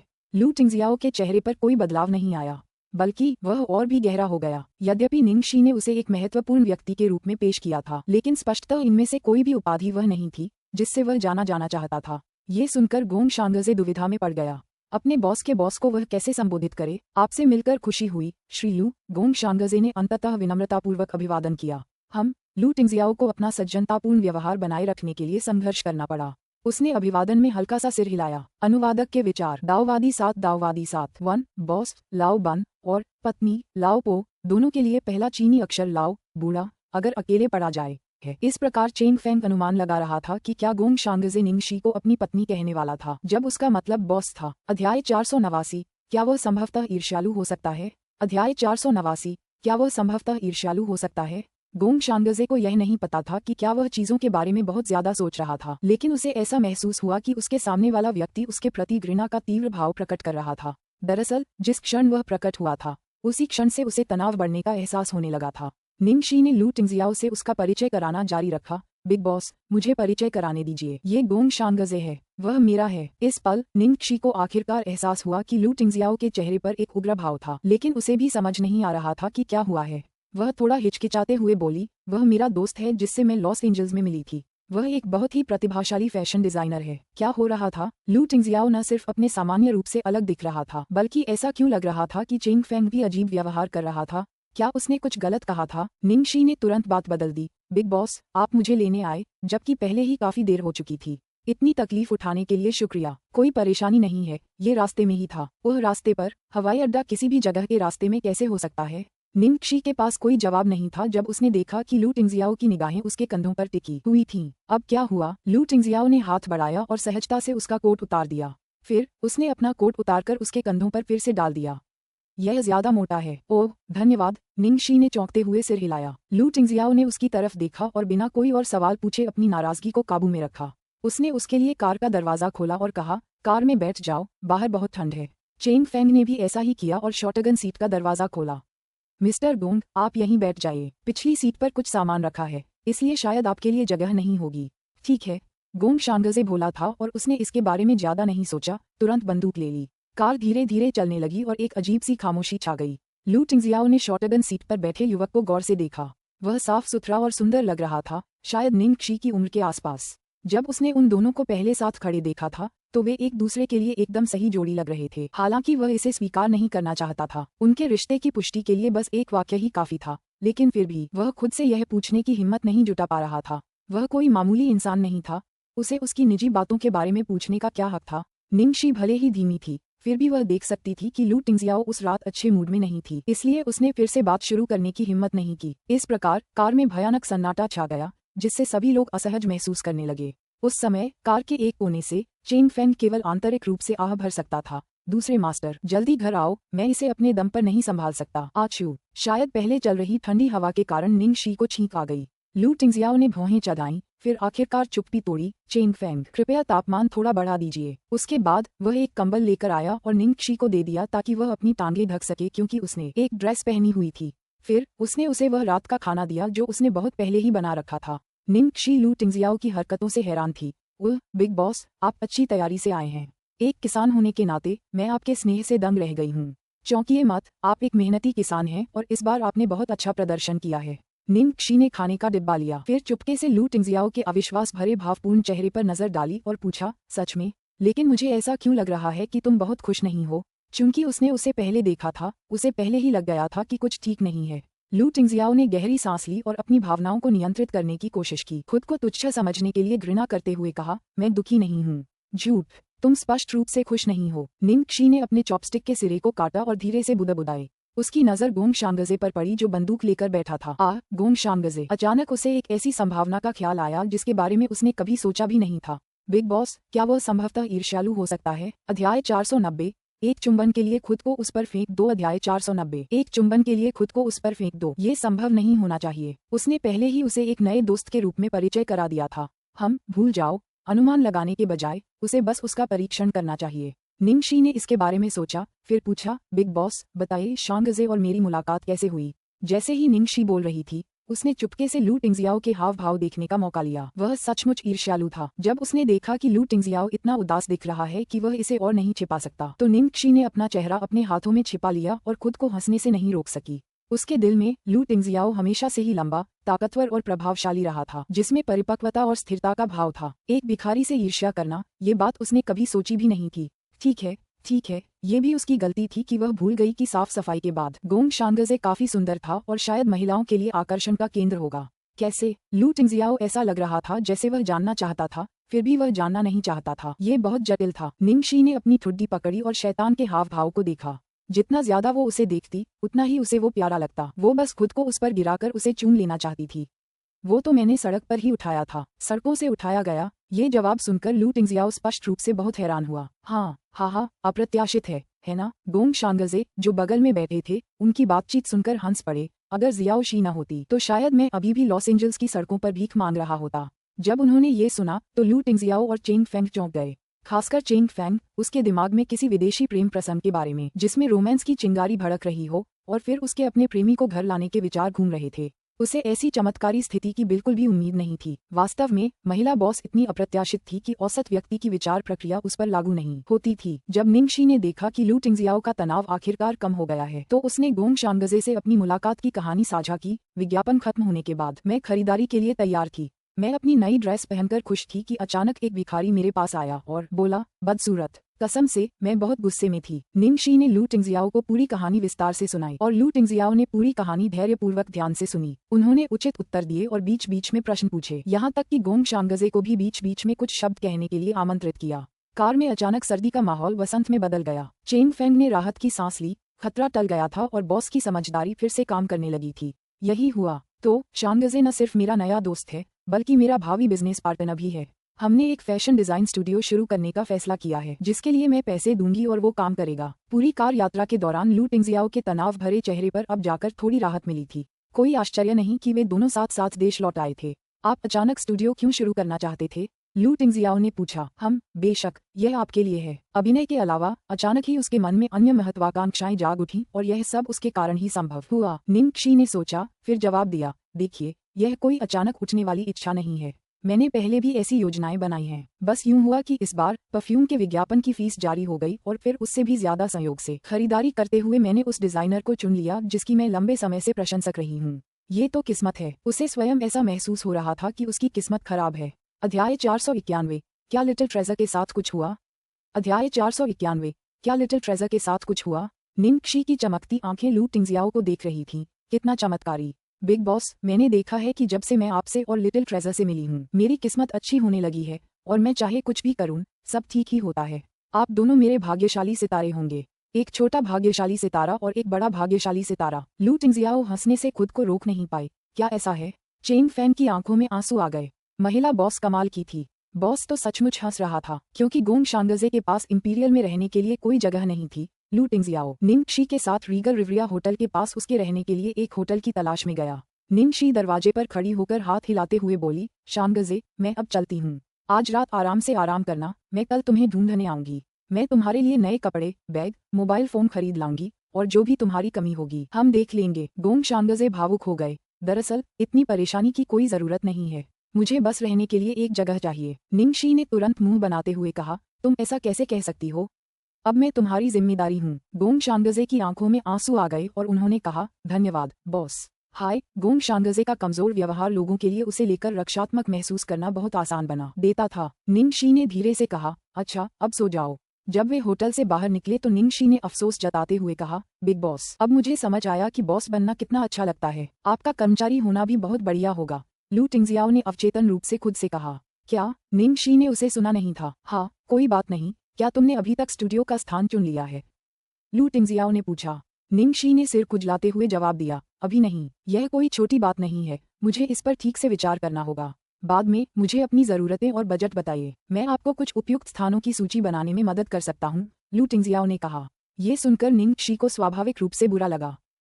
इससे तुम्हें बहुत परेशानी होगी। लू टिंगजियाओ इतना व्यस्त व्यक्ति था, वह उसे इतनी छोटी सी बात के लिए कैसे परेशान कर सकती थी। लू टिंगजियाओ ने उसकी ओर देखा और सावधानी से कहा, ये ज्यादा परेशानी वाली बात नहीं है, तुम मेरी जिम्मेदारी हो। निंगशी खांसी, ठीक है शैतान, तुम जीत गए। कार बहुत जल्द ही रीगल रिवरिया होटल पहुंच गई। निंगशी लू टिंगजियाओ को अलविदा कहने और कार से उतरने ही वाली थी कि अचानक उसका फोन बज उठा। लू टिंगजियाओ ने निंगशी को थोड़ी देर रुकने का इशारा किया, फिर फोन उठाया। मैं अभी भी बाहर हूँ क्या? ये कब हुआ? ठीक है, मैं तुरंत वापस आती हूँ। जब उसने लू टिंगजियाओ की थोड़ी घबराई हुई आवाज सुनी तो निंगशी ने तुरंत चिंतित होकर पूछा, क्या हुआ? लू टिंगजियाओ हमेशा की तरह संयमित रहा। उसने उसके सिर पर थपथपाया और कहा, कुछ नहीं, अब आराम करो। निंगशी कार से बाहर नहीं निकली, बल्कि उसी जगह बैठी रही और उसे घूरती रही। लू टिंगजियाओ हंसा, सच में कुछ नहीं है, बस ऑफिस में थोड़ी सी दिक्कत है। मैं जाकर देखता हूँ। मैं झूठ नहीं बोल रहा, अभी जाओ। निंगशी अब भी नहीं हिली और उसकी नजरें और भी तेज हो गईं। क्या लिटिल ट्रेजर को कुछ हुआ है? लू टिंगजियाओ स्पष्ट रूप से थोड़ा हैरान दिख रहा था, जैसे कि उसे उम्मीद नहीं थी कि वह अनुमान लगा लेगी। लू टिंगजियाओ के हाव भाव देखकर निंगशी समझ गई कि उसने बिल्कुल सही कहा है। दरअसल उसे भी नहीं पता था कि वह इतना आश्वस्त क्यों थी, बस उसे अपने अंदर का एहसास था। लिटिल ट्रेजर को क्या हुआ है? अचानक निंगशी का दिल उसके गले में आ गया। लू टिंगजियाओ ने उसे धीरे से दिलासा दिया, छोटी सी बात है, बस हल्का सा बुखार है। तुम जानती हो कि बच्चे को बुखार होना बहुत आम बात है। डॉक्टर को भेज दिया गया है और मैं भी तुरंत घर जाकर उसे देखूंगा, कोई बड़ी बात नहीं है। हालांकि लू टिंगजियाओ ने यह बात सहजता से कही, निंगशी को जरा भी भरोसा नहीं हुआ। उसने अपना हाथ अपने तेज धड़कते दिल पर रखा और उसे एक अजीब सी बेचैनी हो रही थी। अध्याय 492, लिटिल ट्रेजर की पुरानी परेशानियां। अध्याय 492, लिटिल ट्रेजर की पुरानी परेशानियां। हालांकि लू टिंगजियाओ ने यह बात यूं ही कह दी थी, निंगशी को जरा भी यकीन नहीं हुआ। उसने अपने दिल पर हाथ रखा जो तेजी से धड़क रहा था और उसे एक अजीब सी बेचैनी हो रही थी। वह गिड़गिड़ाते हुए बोली, लू टिंगजियाओ, मुझे भी अपने साथ ले चलो। मैं तुम्हारे लिए कोई परेशानी खड़ी नहीं करूंगी। मैं अंदर नहीं जाऊंगी, मैं बस बाहर इंतजार करूंगी और अगर कुछ नहीं हुआ तो मैं वापस आ जाऊंगी। अगर नहीं तो अगर तुम मुझे अभी घर भी जाने दो तो भी मैं सो नहीं पाऊंगी। उसने लड़की का अविश्वसनीय रूप से दृढ़ रवैया देखा, लेकिन लू टिंगजियाओ ने फिर भी खुद को रोक लिया, जैसे कि कुछ ऐसा था जो वह नहीं कह सकता था। ठीक है। निंगशी ने लू टिंगजियाओ की आस्तीन का किनारा खींचा और जिद करते हुए अपना सिर हिलाया। लू टिंगजियाओ ने भौहें चढ़ाईं और सोचते सोचते उसका चेहरा और भी गंभीर हो गया। आखिरकार उसने उसकी तरफ देखा और सोच समझकर अपने शब्द चुने और आखिरकार बोला, ठीक है निंगशी, मेरी बात सुनो। लिटिल ट्रेजर को कोई साधारण बुखार नहीं है। असल में ये थोड़ा गंभीर हो सकता है। मैं तुम्हें साथ ले जा सकता हूँ, लेकिन तुम ज्यादा भावुक मत हो। जैसे ही लू टिंगजियाओ ने ये कहा, निंगशी की आंखों से आंसू बहने लगे। लिटिल ट्रेजर की हालत गंभीर है? क्या बात है, जब वह पहले ठीक था तो उसकी हालत इतनी गंभीर कैसे हो सकती है? क्या तुमने अभी नहीं कहा था कि उसे सिर्फ बुखार है? बुखार इतना गंभीर क्यों है? और तुमने तो कहा था कि तुम मुझसे झूठ नहीं बोल रही हो। क्या तुम मुझसे कुछ और छिपा रही हो? लू टिंगजियाओ को उम्मीद नहीं थी कि निंगशी तुरंत रो पड़ेगी और उसे समझ नहीं आ रहा था कि क्या करे। उसने जल्दी से चेंग फैंग को पुराने घर की ओर चलने को कहा और खुद उसके आंसू पोंछने के लिए टिश्यू पेपर ढूंढने लगा। उसने बेबसी से कहा, मुझे डर था कि तुम भी बिल्कुल ऐसी ही हो जाओगी, इसलिए मैं तुम्हें साथ लाने की हिम्मत नहीं कर पाया। देखो, हम अभी वहाँ भी नहीं पहुँचे हैं और तुम ऐसी हो। जब तुम बाद में लिटिल ट्रेजर को देखोगी तो कैसी रहोगी। निंग शी और भी जोर से रोने लगी और अब वह ठीक से बोल भी नहीं पा रही थी। लू टिंगजियाओ का दिल उसके रोने से टूटने ही वाला था और चूंकि वह लोगों को खुश करने में माहिर नहीं था, इसलिए वह बस उसे गले लगा सका और रोती हुई लड़की की पीठ थपथपाए। अगर मुझे पता होता तो मैं तुम्हें बताता ही नहीं। उसने यह उम्मीद नहीं की थी कि निंग शी की प्रतिक्रिया उसकी सोच से भी बदतर होगी। सामने गाड़ी चला रहा चेंग फेंग भी हैरान रह गया। वह न सिर्फ इसलिए हैरान था क्योंकि निंग शी जैसी मजबूत शख्सियत वाली इंसान इतनी कमजोर कैसे हो सकती है, बल्कि उसे अपने बॉस का सौम्य रूप देखकर और भी ज्यादा हैरानी हुई। उन्होंने आज इन नई जानकारियों के साथ सचमुच रिकॉर्ड तोड़ दिया। उन्हें सबसे ज्यादा हैरानी इस बात से हुई कि उन दोनों के बीच की भावनाएं वास्तव में पति पत्नी की जोड़ी जैसी थीं, जो अपने प्यारे बेटे के लिए चिंतित थे। उल्लंघन की एक भी भावना नहीं। निंग शी को पहले से ही पछतावा हो रहा था। जब उसने लू टिंगजियाओ को पुराने घर भेजा था, तब उसने लिटिल ट्रेजर को जल्दी में ही क्यों देखा था। वह इतनी जल्दी चली गई थी। उसे लिटिल ट्रेजर की ज्यादा परवाह क्यों नहीं थी। वह उन दो बुजुर्गों की खातिर लिटिल ट्रेजर से ज्यादा संपर्क करने से क्यों डर रही थी। उसकी चमड़ी इतनी मोटी क्यों नहीं थी। काफी देर तक रोने के बाद निंग शी आखिरकार अपनी भावनाओं पर काबू पा सकी और उसने विनती की, लू टिंगजियाओ, मुझसे कोई रहस्य मत रखो, मैं जानना चाहती हूँ। लू टिंगजियाओ ने जवाब दिया, तो तुम्हें वादा करना होगा कि अब तुम नहीं रोओगी। मैं वादा नहीं कर सकता। लू टिंगजियाओ ने अपना चेहरा अपने हाथों में छिपा लिया। आखिरकार वह समझौता करने को तैयार नहीं हुआ और उसने नर्म लहजे में समझाने की पूरी कोशिश की। दरअसल यह एक पुराना मामला है। जब से लिटिल ट्रेजर के साथ यह घटना हुई है, तब से उसे कभी कभार ऐसे दौरे पड़ते हैं और तेज बुखार भी इसका एक लक्षण है। लेकिन आम बुखार से अलग बात यह है कि तेज बुखार किसी भी कीमत पर बंद नहीं होता। बुखार को कम करने का कोई तरीका नहीं है। अध्याय 493। जितना उसने सोचा था उससे भी ज्यादा गंभीर। अध्याय 493। जितना उसने सोचा था उससे भी ज्यादा गंभीर। निंग शी हैरान होकर बोली, ऐसा कैसे हो सकता है। लू टिंगजियाओ ने जल्दी से उसे दिलासा दिया, आखिरी बार ऐसा आधे साल पहले हुआ था, तब से ये दोबारा नहीं हुआ है। इस बार भी शायद सामान्य बुखार ही होगा, इसलिए ज्यादा चिंता मत करो। निंग शी जानती थी कि यह निश्चित रूप से कोई साधारण बुखार नहीं था, वरना लू टिंगजियाओ की आवाज पहले ऐसी नहीं होती। चेंग फेंग, गाड़ी रोको। निंग शी अचानक चेंग फेंग पर चिल्लाई। चेंग फेंग जानता था कि भले ही वह बॉस की बात न माने, उसे लेडी बॉस की बात माननी ही पड़ेगी। इसलिए उसने आज्ञाकारी भाव से कार सड़क किनारे खड़ी कर दी। मिस निंग, क्या बात है। निंग शी ने कुछ नहीं कहा, दरवाजा खोला और फिर ड्राइवर वाली सीट का दरवाजा खोलने के लिए आगे बढ़ी। तुम पीछे बैठ जाओ। चेंग फेंग चौंक गया। निंग शी अब और इंतजार नहीं कर सकी। उसने उसे कॉलर से घसीटा और पीछे की सीट पर ठूंस दिया। फिर खुद ड्राइवर की सीट पर बैठ गई और एक्सीलेटर दबा दिया। इंजन जोर से गड़गड़ाया और कार तीर की तरह उड़ गई। चेंग फेंग को समझ नहीं आ रहा था कि क्या करे और वह इतना डरा हुआ था कि उसका दिल मानो किसी भी वक्त बाहर निकल आएगा। उसने जल्दी से कार के हैंडल कसकर पकड़ लिए और गाड़ी चला रही लड़की को डर से देखने लगा। अभी एक पल पहले तो वो एक रोती हुई कमजोर सी खरगोश की, अचानक वो इतनी गंभीर गति की रानी कैसे बन गई। क्या वह कम से कम उसे चेतावनी नहीं दे सकती थी। लू टिंगजियाओ ने अपनी तेज रफ्तार पत्नी को देखा और कुछ कहना चाहा, पर कह नहीं पाया। अच्छा, जल्दी से निकल जाओ। उसके लिए भी अपनी बात कह देना अच्छा था। कार लगातार दूसरी गाड़ियों को ओवरटेक करती हुई तेजी से कुशलता से मोड़ लेती हुई आगे निकल गई। चेंग फेंग को उल्टी सी आ रही थी और वह अपने बिग बॉस की तरफ मदद के लिए देख रहा था। उम्मीद कर रहा था कि शायद वह उसे धीरे चलने की सलाह दे सके। कौन जानता था कि उसे बस बिग बॉस की प्यार भरी और सहनशील नजरें ही दिखाई दे रही थीं। कुछ ही देर बाद वे पुराने घर के पास पहुंच गए। कार 400 मील प्रति घंटे की रफ्तार से चल रही थी और जैसे ही उसने देखा कि कार गेट से टकराने वाली है, चेंग फेंग उसे देख नहीं सका और उसने अपनी आंखें बंद कर लीं। अगले ही पल निंग शी ने इमरजेंसी ब्रेक लगा दिए। गाड़ी पुराने घर के गेट से आधा मीटर पहले रुक गई। उसने जल्दी से गाड़ी पार्क की और अपना सिर घुमाकर आग्रह किया, लू टिंगजियाओ, जल्दी से अंदर जाओ। ठीक है, तुम यहीं मेरा इंतजार करो। लू टिंगजियाओ कार से उतरी और तेजी से चमकते हुए घर के आंगन में चली गई। पिछली सीट पर चेंग फेंग लगभग रेंगते हुए कार से बाहर निकल रहा था। उतरते ही उसने एक बड़े पेड़ को पकड़ लिया और उल्टी कर दी। लिविंग रूम में सब घबराए हुए लग रहे थे। लू चौंकशान बेचैन था और यान रूई फूट फूट कर रो रही थी। जब उन्होंने देखा कि लू टिंगजियाओ वापस आ गया है, तो यान रूई को राहत मिली, मानो उसकी रीढ़ की हड्डी फिर से वापस आ गई हो। वह जल्दी से उसका स्वागत करने गई। टिंगजियाओ, तुम आखिरकार वापस आ ही गए। जल्दी से लिटिल ट्रेजर से मिलो। लू टिंगजियाओ तुरंत लिटिल ट्रेजर के कमरे में गया और देखा कि वह नन्हा सा लड़का बिस्तर पर पड़ा है, कागज की तरह पीला, फटे होंठ और उसका नन्हा शरीर लगातार ऐंठ रहा है। डॉक्टरों का एक समूह उसे घेरे हुए था और सभी बेचैन दिख रहे थे। लू टिंगजियाओ के चेहरे पर तुरंत उदासी छा गई। लिटिल ट्रेजर की स्थिति उसके अनुमान से भी ज्यादा गंभीर थी। ये कैसे हुआ? लू टिंगजियाओ ने ठंडे स्वर में पूछा। यान रूई ने साफ तौर पर उसकी नजरों से बचने की कोशिश की। हमें भी यकीन नहीं है। लिटिल ट्रेजर आज दोपहर से ही बहुत अच्छा नहीं लग रहा था, इसलिए हमने डॉक्टरों को बुलाया और उन्होंने कहा कि यह हल्का बुखार है, ज्यादा गंभीर नहीं। आधी रात को उसका तापमान अचानक 40 डिग्री तक बढ़ गया और उसके शरीर में ऐंठन होने लगी। उसका तापमान कम नहीं हो रहा था, चाहे कुछ भी हो। बिल्कुल पहले जैसी ही स्थिति है। अध्याय 494। निंग शी को बुलाकर कोशिश करो। अध्याय 494। निंगशी को बुलाकर कोशिश करो। क्या आपने दवा का इस्तेमाल किया है? लू टिंगजियाओ ने पूछा। किन मुफेंग, जो लिटिल ट्रेजर का बुखार शराब से कम करने की कोशिश कर रहा था, ने अपने माथे से पसीना पोंछा और सीधा खड़ा हो गया। उसने गंभीर स्वर में कहा, मैंने तो पहले जैसा ही किया है, तुरंत आराम मिलता है, लेकिन कुछ ही देर में बुखार फिर से बढ़ गया। लिटिल ट्रेजर का शरीर बहुत कमजोर है और उसे इतनी तेज दवाइयों के बार बार इस्तेमाल की आदत नहीं है। शामक दवाएं भी नहीं दी जा सकती, वरना ये उसे बीमारी से भी ज्यादा नुकसान पहुंचाएंगी। यान रूई अपने प्यारे पोते के शरीर को असहाय रूप से छटपटाते हुए देखकर रो पड़ी। खैर, हम लिटिल ट्रेजर को ऐसे ही नहीं देख सकते। आप सभी डॉक्टर, क्या आप सभी शीर्ष स्तरीय गुणवत्ता के नहीं हैं? आप इस तरह बुखार का इलाज क्यों नहीं कर सकते? किन मुफेंग ने सिर दुखते हुए कहा, ऐसी कई चीजें हैं जिन्हें चिकित्सा क्षेत्र भी नहीं समझा सकता। हम इससे पहले भी लिटिल ट्रेजर की कई जांचें कर चुके हैं और उसके शरीर में कोई और बदलाव नहीं दिखा है। बिना किसी बदलाव के डॉक्टरों के पास कोई संदर्भ बिंदु नहीं है जिससे वे निपट सकें। लिटिल ट्रेजर पहले से ही इतना बीमार है, आप कैसे कह सकते हैं कि कोई बदलाव नहीं आया? जाहिर है, आपकी चिकित्सा क्षमता ठीक नहीं है, यान रूई ने झुंझलाते हुए कहा और आगे कोई स्पष्टीकरण सुनने से इनकार कर दिया। लू चोंगशान ने अपनी पत्नी के कंधे पकड़े और कहा, रूई, शांत हो जाओ। लिटिल ट्रेजर पहले से ही इतना बीमार है, मैं कैसे शांत रह सकती हूँ? तुम्हें मेरी बात माननी चाहिए थी और लोगों को बुलाकर राक्षसों को भगाना चाहिए था। ये डॉक्टर बिल्कुल भी उपयोगी नहीं है। जितना मैं लिटिल ट्रेजर को देखती हूँ, उतना ही लगता है कि उस पर शैतान का साया है।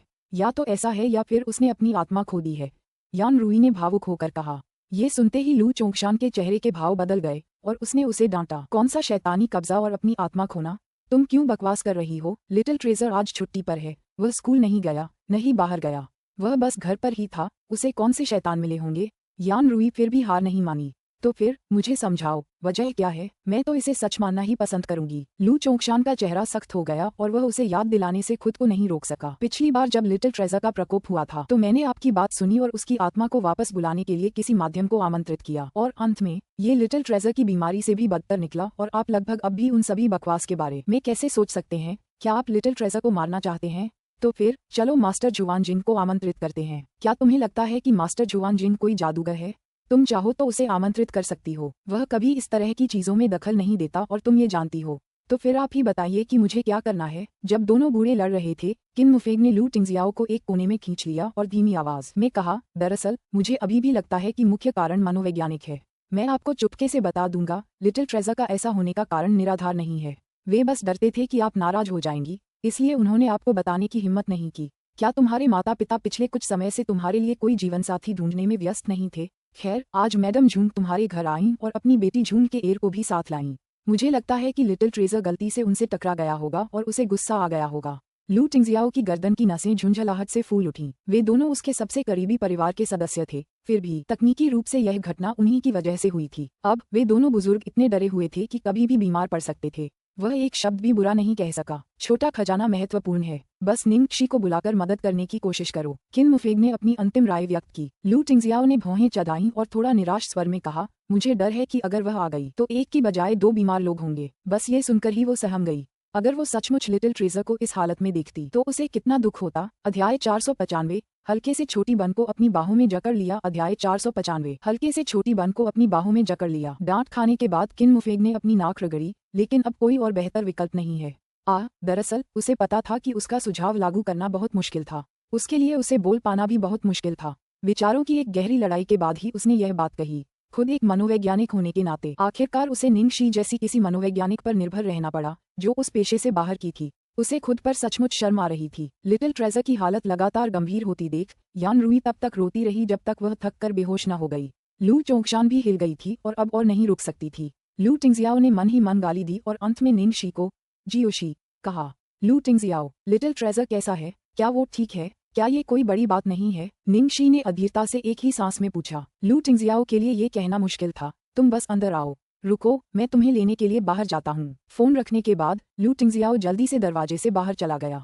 यान रूई ने जब लू टिंगजियाओ को बाहर जाते देखा तो वह चिंतित हो गई। टिंगजियाओ, लिटिल ट्रेजर तो पहले से ही ऐसा है, तुम कहाँ जा रही हो? लू टिंगजियाओ ने कोई जवाब नहीं दिया, तेज और लंबे कदम बढ़ाता रहा।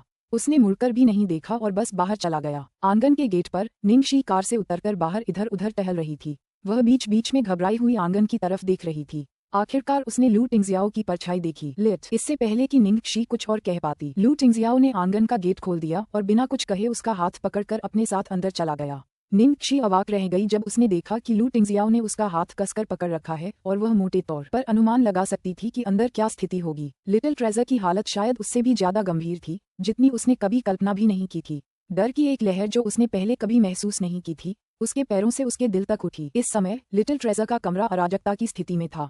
तभी उनके पीछे से कदमों की आवाज आई। सभी लोग पीछे मुड़े और तभी उन्होंने देखा कि लू टिंगजियाओ अपने साथ एक लड़की को लाया था। लू चोंगशान का चेहरा तुरंत गुस्से में बदल गया।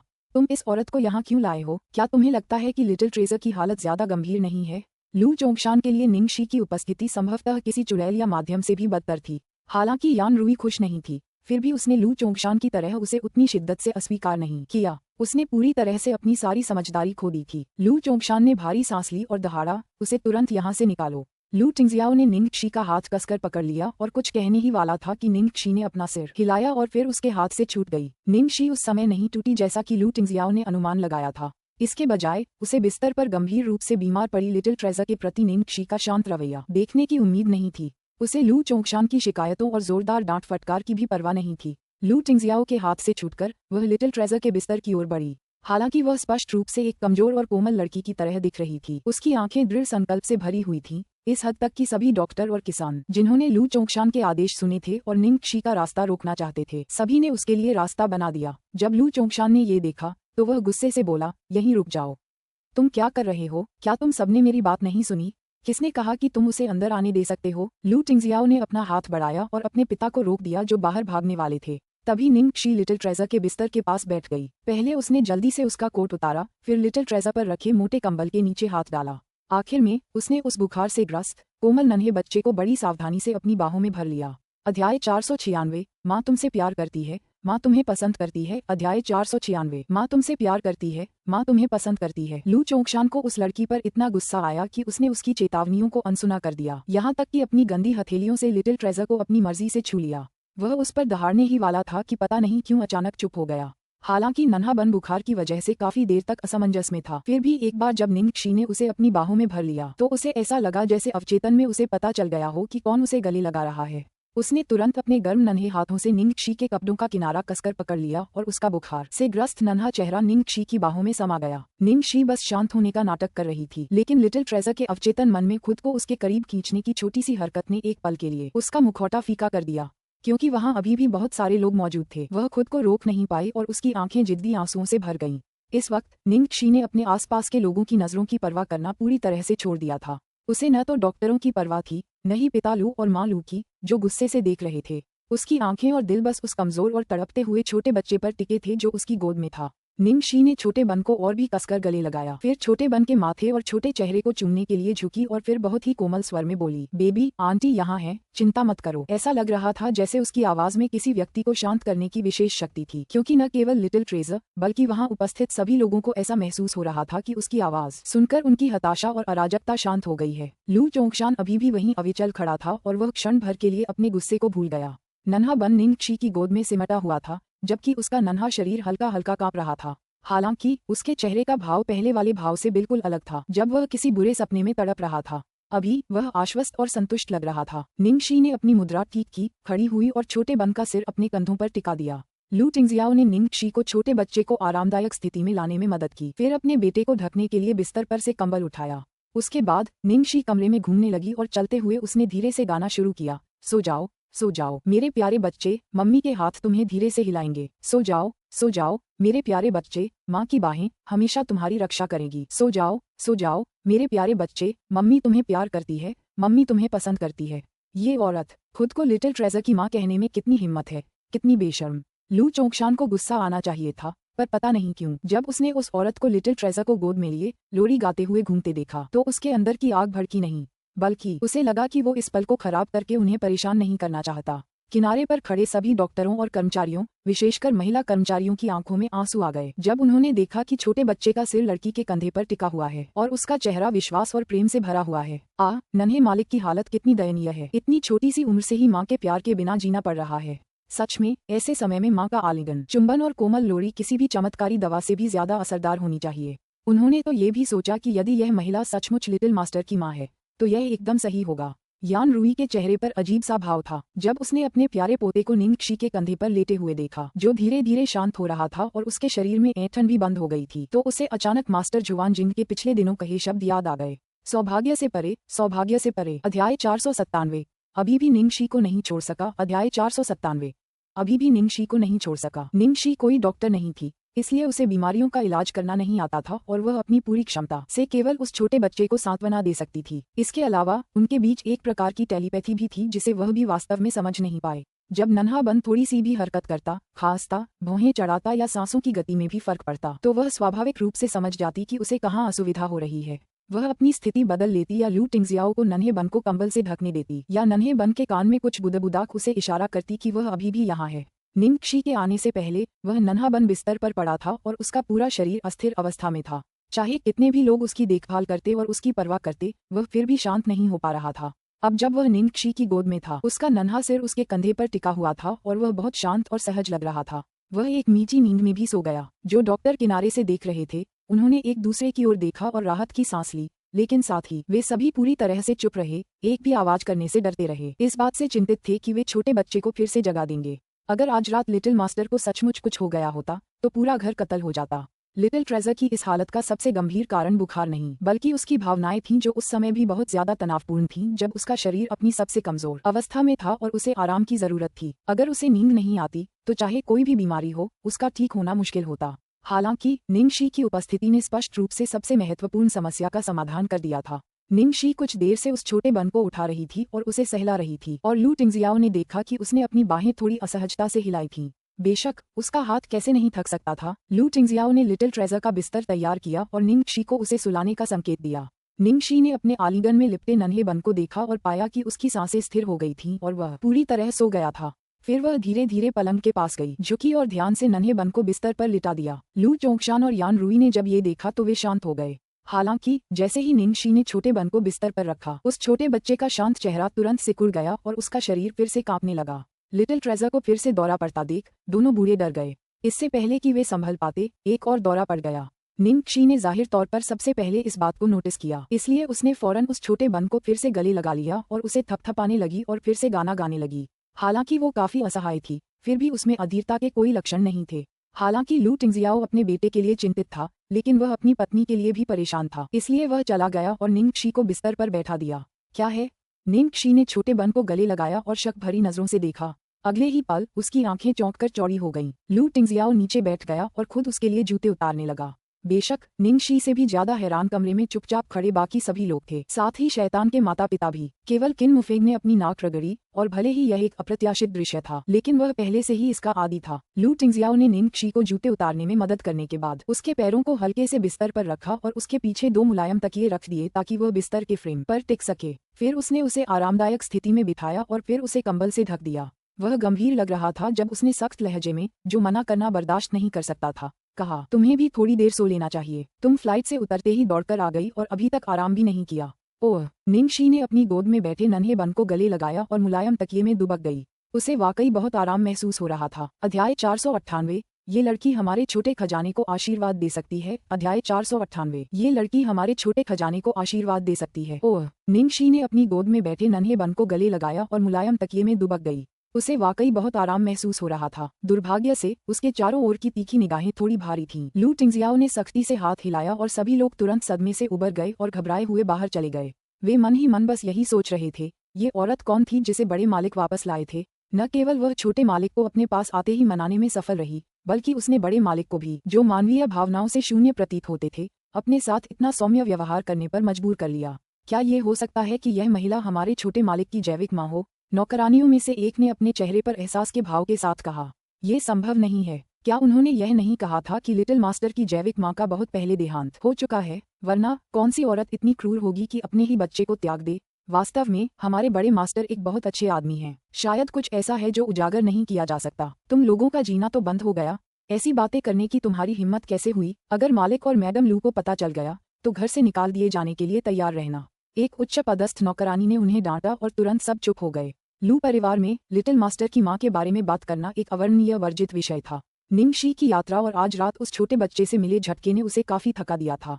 हालांकि कमरे में अभी भी लू चोंगशान और यान रुई, 2 बुजुर्ग, मौजूद थे। बिस्तर पर लेटे हुए उनके आसपास खड़े होने से उसे अजीब सा महसूस हो रहा था। उनके सामने सोने में और क्या, पिताजी, माताजी, आप दोनों थोड़ा आराम कर लीजिए, मैं यहाँ निगरानी रखूंगा, लू टिंगजियाओ ने उन दोनों से कहा। लू चोंगशान दुविधा में था क्योंकि उसने अपने प्यारे पोते को निंगक्षी की गोद में गहरी नींद में सोते हुए देखा था। वह भौचक्का होकर कुछ कहने ही वाला था कि यान रुई ने उसे धक्का दिया। तो अब हम चलते हैं, अगर लिटिल ट्रेजर के साथ कुछ भी हो तो आपको हमें तुरंत बताना होगा। हम लिविंग रूम में लू चोंगशान, जिसे उसकी पत्नी ने घसीटकर बाहर निकाला था, दुखी लग रहा था। तुमने मुझे घसीटकर बाहर क्यों निकाला? यान रुई झिझकते हुए बोली। चोंगशान, क्या तुम्हें नहीं लगता कि वह लड़की बहुत खास है? उसमें ऐसा क्या खास है? बस इतना है कि वह उसे मना सकती है, वरना लिटिल ट्रेजर और टिंगजियाओ उस पर इतने मोहित क्यों होते? लू चोंगशान को इस समय सबसे ज्यादा गुस्सा इस बात पर आ रहा था कि उसे अपने बेटे और पोते को पूरी तरह से उस औरत के नियंत्रण में देखना पड़ रहा था और वह कुछ नहीं कर पा रहा था। लिटिल ट्रेजर पहले बहुत तकलीफ में था, लेकिन एक बार जब वह आए तो वह ठीक हो गया। क्या ये सचमुच सिर्फ मनाने की बात है? यान रुई ने अपनी असहमति जताई। लू चोंगशान को पता था कि वह पूर्वाग्रह से ग्रस्त है, लेकिन वह इसे स्वीकार नहीं कर सकता था, इसलिए उसने तर्क दिया। तो क्या आप बता सकते हैं कि ऐसा क्यों था? यान रुई ने कहना शुरू किया। हो सकता है कि इस लड़की की जन्म कुंडली अच्छी हो और उसका भाग्य अच्छा हो और वह हमारे छोटे खजाने को आशीर्वाद दे सके। जब लू चोंगशान ने ये सुना तो उसने कड़वाहट से कहा, अब आप क्या बकवास कर रहे हैं? मैं क्या बकवास कर रहा हूँ? ये तो मास्टर जुवान जिंग ने खुद कहा था। यान रुई भावुक होकर बोला। तुमने क्या कहा? मास्टर जुवान जिंग ने ऐसा कुछ क्यों कहा? लू चोंगशान ने तुरंत गंभीरता से पूछा। यान रुई ने उसकी नजरें चुराते हुए असहाय भाव से उत्तर दिया, सच बताऊं तो उस दिन जब मैंने मास्टर जुवान जिंग से जन्म तिथियों का मूल्यांकन करने के लिए कहा था तो मैं इस लड़की की जन्म तिथि भी साथ ले आई थी। अध्याय 499, लिटिल ट्रेजर की माँ, मेरी पत्नी। अध्याय 499, लिटिल ट्रेजर की माँ, मेरी पत्नी। लू चोंगशान ये सुनकर भड़क गया। तुम उस लड़की की जन्मतिथि क्यों लाए हो? क्या तुम उसे हमारे परिवार में शामिल नहीं करना चाहते? यान रुई के कंधे सिकुड़ गए और उसने कहा, बिल्कुल नहीं। मुझे बस चिंता थी कि क्या ये लड़की हमारे टिंगजियाओ और लिटिल ट्रेजर को बदकिस्मत बना देगी, इसलिए मैं मास्टर को मूल्यांकन करने देना चाहती थी। लू चोंगशान को अभी भी संदेह था और शांत होने के बाद उसने उसे देखा और पूछा, तो परिणाम क्या थे? यान रुई थोड़ी भावुक दिखी जब उन्होंने याद किया, हमने इतने लंबे समय तक अच्छे परिवारों से इतनी सारी लड़कियों को चुना, लेकिन कोई भी अलग नहीं दिखी, केवल निंगक्षी। जैसा कि मास्टर जुआन जिंग ने कहा था कि जन्म कुंडली में अच्छी किस्मत, खुशहाल परिवार, समृद्धि और ढेर सारे बच्चे दिखाई दे रहे थे। हालांकि लू चोंगशान मानसिक रूप से तैयार था, फिर भी नतीजे सुनकर वह हैरान रह गया। ऐसा कैसे हो सकता है? क्या मास्टर जुआन जिंग ने सचमुच खुद ऐसा कहा था? मैं तुमसे झूठ क्यों बोलूं? ये मास्टर जुआन जिंग के शब्द बिल्कुल सही थे, एक भी शब्द छूटा नहीं। मास्टर जुआन जिंग ने तो यहाँ तक कहा था कि इस लड़की की जन्म कुंडली हमारी टिंगजियाओ की कुंडली से बिल्कुल मेल खाती है। शुरू में मुझे भी इस पर ज्यादा यकीन नहीं था और मुझे डर था कि तुम मुझे डांटोगी, इसलिए मैंने तुम्हें नहीं बताया। आज जब लिटिल ट्रेजर बीमार पड़ा तो मुझे उसकी बातें फिर से याद आ गईं। हम सबने हर मुमकिन कोशिश की पर कोई फायदा नहीं हुआ। फिर भी जैसे ही यह लड़की आई, हमारे लिटिल ट्रेजर की बीमारी में तुरंत बहुत सुधार हुआ। अगर यह इतना आसान भी होता कि लिटिल ट्रेजर को ये लड़की सचमुच पसंद आ गई होती तो भी उसकी बीमारी पर इसका इतना ज्यादा असर नहीं होता, है ना? यान रुई ने धीरे धीरे सब समझ लिया। लू चोंगशान ने गंभीर भाव से यह बात सुनी और लिविंग रूम में इधर उधर टहलने लगा। आखिरकार उसने फैसला करते हुए कहा, जन्म कुंडली तो बस एक दिखावा है, तुम इसे पूरी तरह सच कैसे मान सकती हो?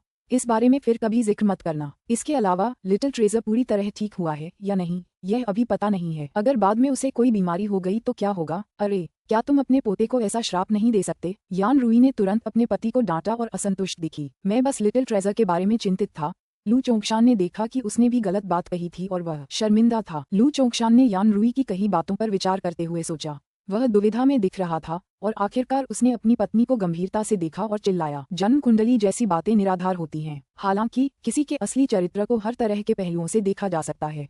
यह मत भूलना कि 2 साल पहले लिटिल ट्रेजर ऐसा क्यों हो गया था। ऐसा इसलिए हुआ क्योंकि हमने भोलेपन से किसी ऐसे व्यक्ति पर विश्वास कर लिया था। दरअसल यान रुई भी जानती थी कि अगर लू चोंगशान को पता भी चल जाए कि मास्टर जुआन जिंग ने उस दिन क्या कहा था तो भी उसके रवैये में ज्यादा बदलाव नहीं आएगा। ये सुनकर वह पीली पड़ गई और सिर हिलाते हुए बोली, मैं तो बस कह रही थी, जाहिर है मैं अब भी सावधान रहूंगी। लिटिल ट्रेजर के कमरे के अंदर लू चोंगशान और यान रुई के जाने के बाद निंगक्षी को तुरंत नींद आ गई। उसे उस छोटे बन की चिंता थी, इसलिए वह अभी भी सो नहीं पाए। लू टिंगजियाओ बिस्तर के किनारे बैठ गया और उसे कंबल बिछाने में मदद की। सो जाओ, मैं आ गया हूँ, अगर कुछ हुआ तो मैं तुम्हें बुला लूंगा। फिर उसने लड़की के माथे को हल्के से चूमा। निंगक्षी की आंखें तुरंत चौड़ी हो गईं। लू टिंगजियाओ की हरकत इतनी चौंकाने वाली थी कि अब उसकी नींद आधी हो गई थी। क्या वो सच में मुझे सोने देना चाहता था? लड़की की चौड़ी हो चुकी आंखों को देखते हुए लू टिंगजियाओ की गहरी निगाहों में कुछ कौंधा। माफी। हालांकि उसने माफी मांगी, लेकिन उसने जो किया वो बिल्कुल अलग कहानी थी। वह झुककर उसके मुंह के कोने पर एक लंबा चुंबन लेता रहा और फिर आखिरकार वहां से चला गया। इस समय तक निंगशी पूरी तरह से जाग चुकी थी और सदमे में थी। क्या वह इस अवसर का लाभ इसलिए उठा रहा था क्योंकि वह लिटिल ट्रेजर को गले लगा रही थी और हिलने की हिम्मत नहीं कर रही थी? निंगशी, एक दिन तुम लिटिल ट्रेजर की मां बनोगी, मेरी पत्नी। अध्याय 500 छोटे खजाने में क्या गलत है? अध्याय 500 छोटे खजाने में क्या गलत है? सपनों में लू टिंगजियाओ के शब्द निंगशी के दिमाग में बार बार घूमते रहे। एक दिन तुम लिटिल ट्रेजर की मां बनोगी, हम बेबी लिटिल ट्रेजर की मां बन जाओ। अगर वह सचमुच उसकी मां होती तो कितना अच्छा होता। उसे सचमुच लिटिल ट्रेजर बहुत पसंद था। वह अभी भी लिटिल ट्रेजर के बारे में चिंतित थी, इसलिए उसे अच्छी नींद नहीं आई। निंगशी थोड़ी देर आराम करने के बाद उठी। जागने के बाद सबसे पहले उसने अपनी गोद में लिए हुए छोटे से बन को देखा। ये तो अच्छी बात थी कि वह नन्हा सा लड़का अभी भी उसकी बाहों में गहरी नींद सो रहा था और उसकी कोमल नन्ही उंगलियां अनजाने में उसके कपड़ों के किनारे को पकड़े हुए थीं। उसकी गर्दन और पीठ पर पसीने की एक परत दिखाई दे रही थी। अच्छा हुआ कि उसे पसीना आने लगा, इसका मतलब था कि वह गर्मी निकाल रहा था।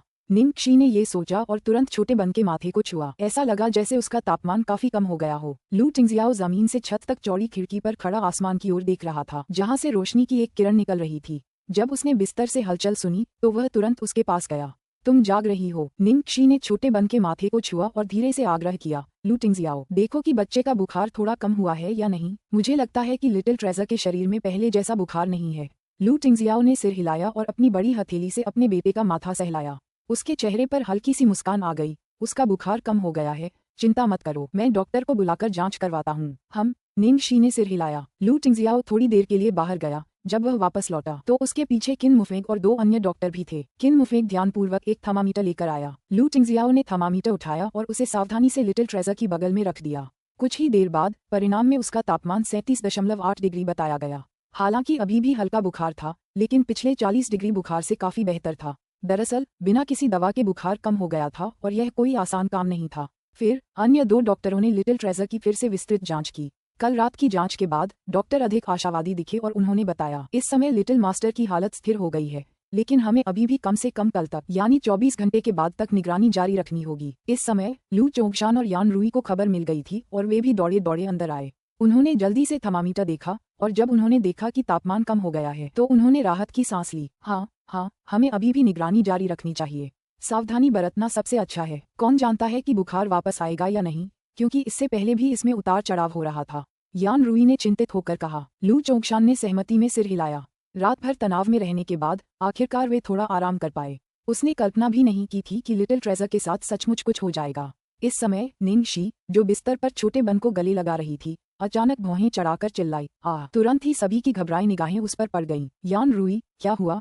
लिटिल ट्रेजर को क्या हुआ है? लू चोंगशान ने भी पूछा। यह क्या है? डॉक्टरों का दिल भी मानो गले पर आ गया था।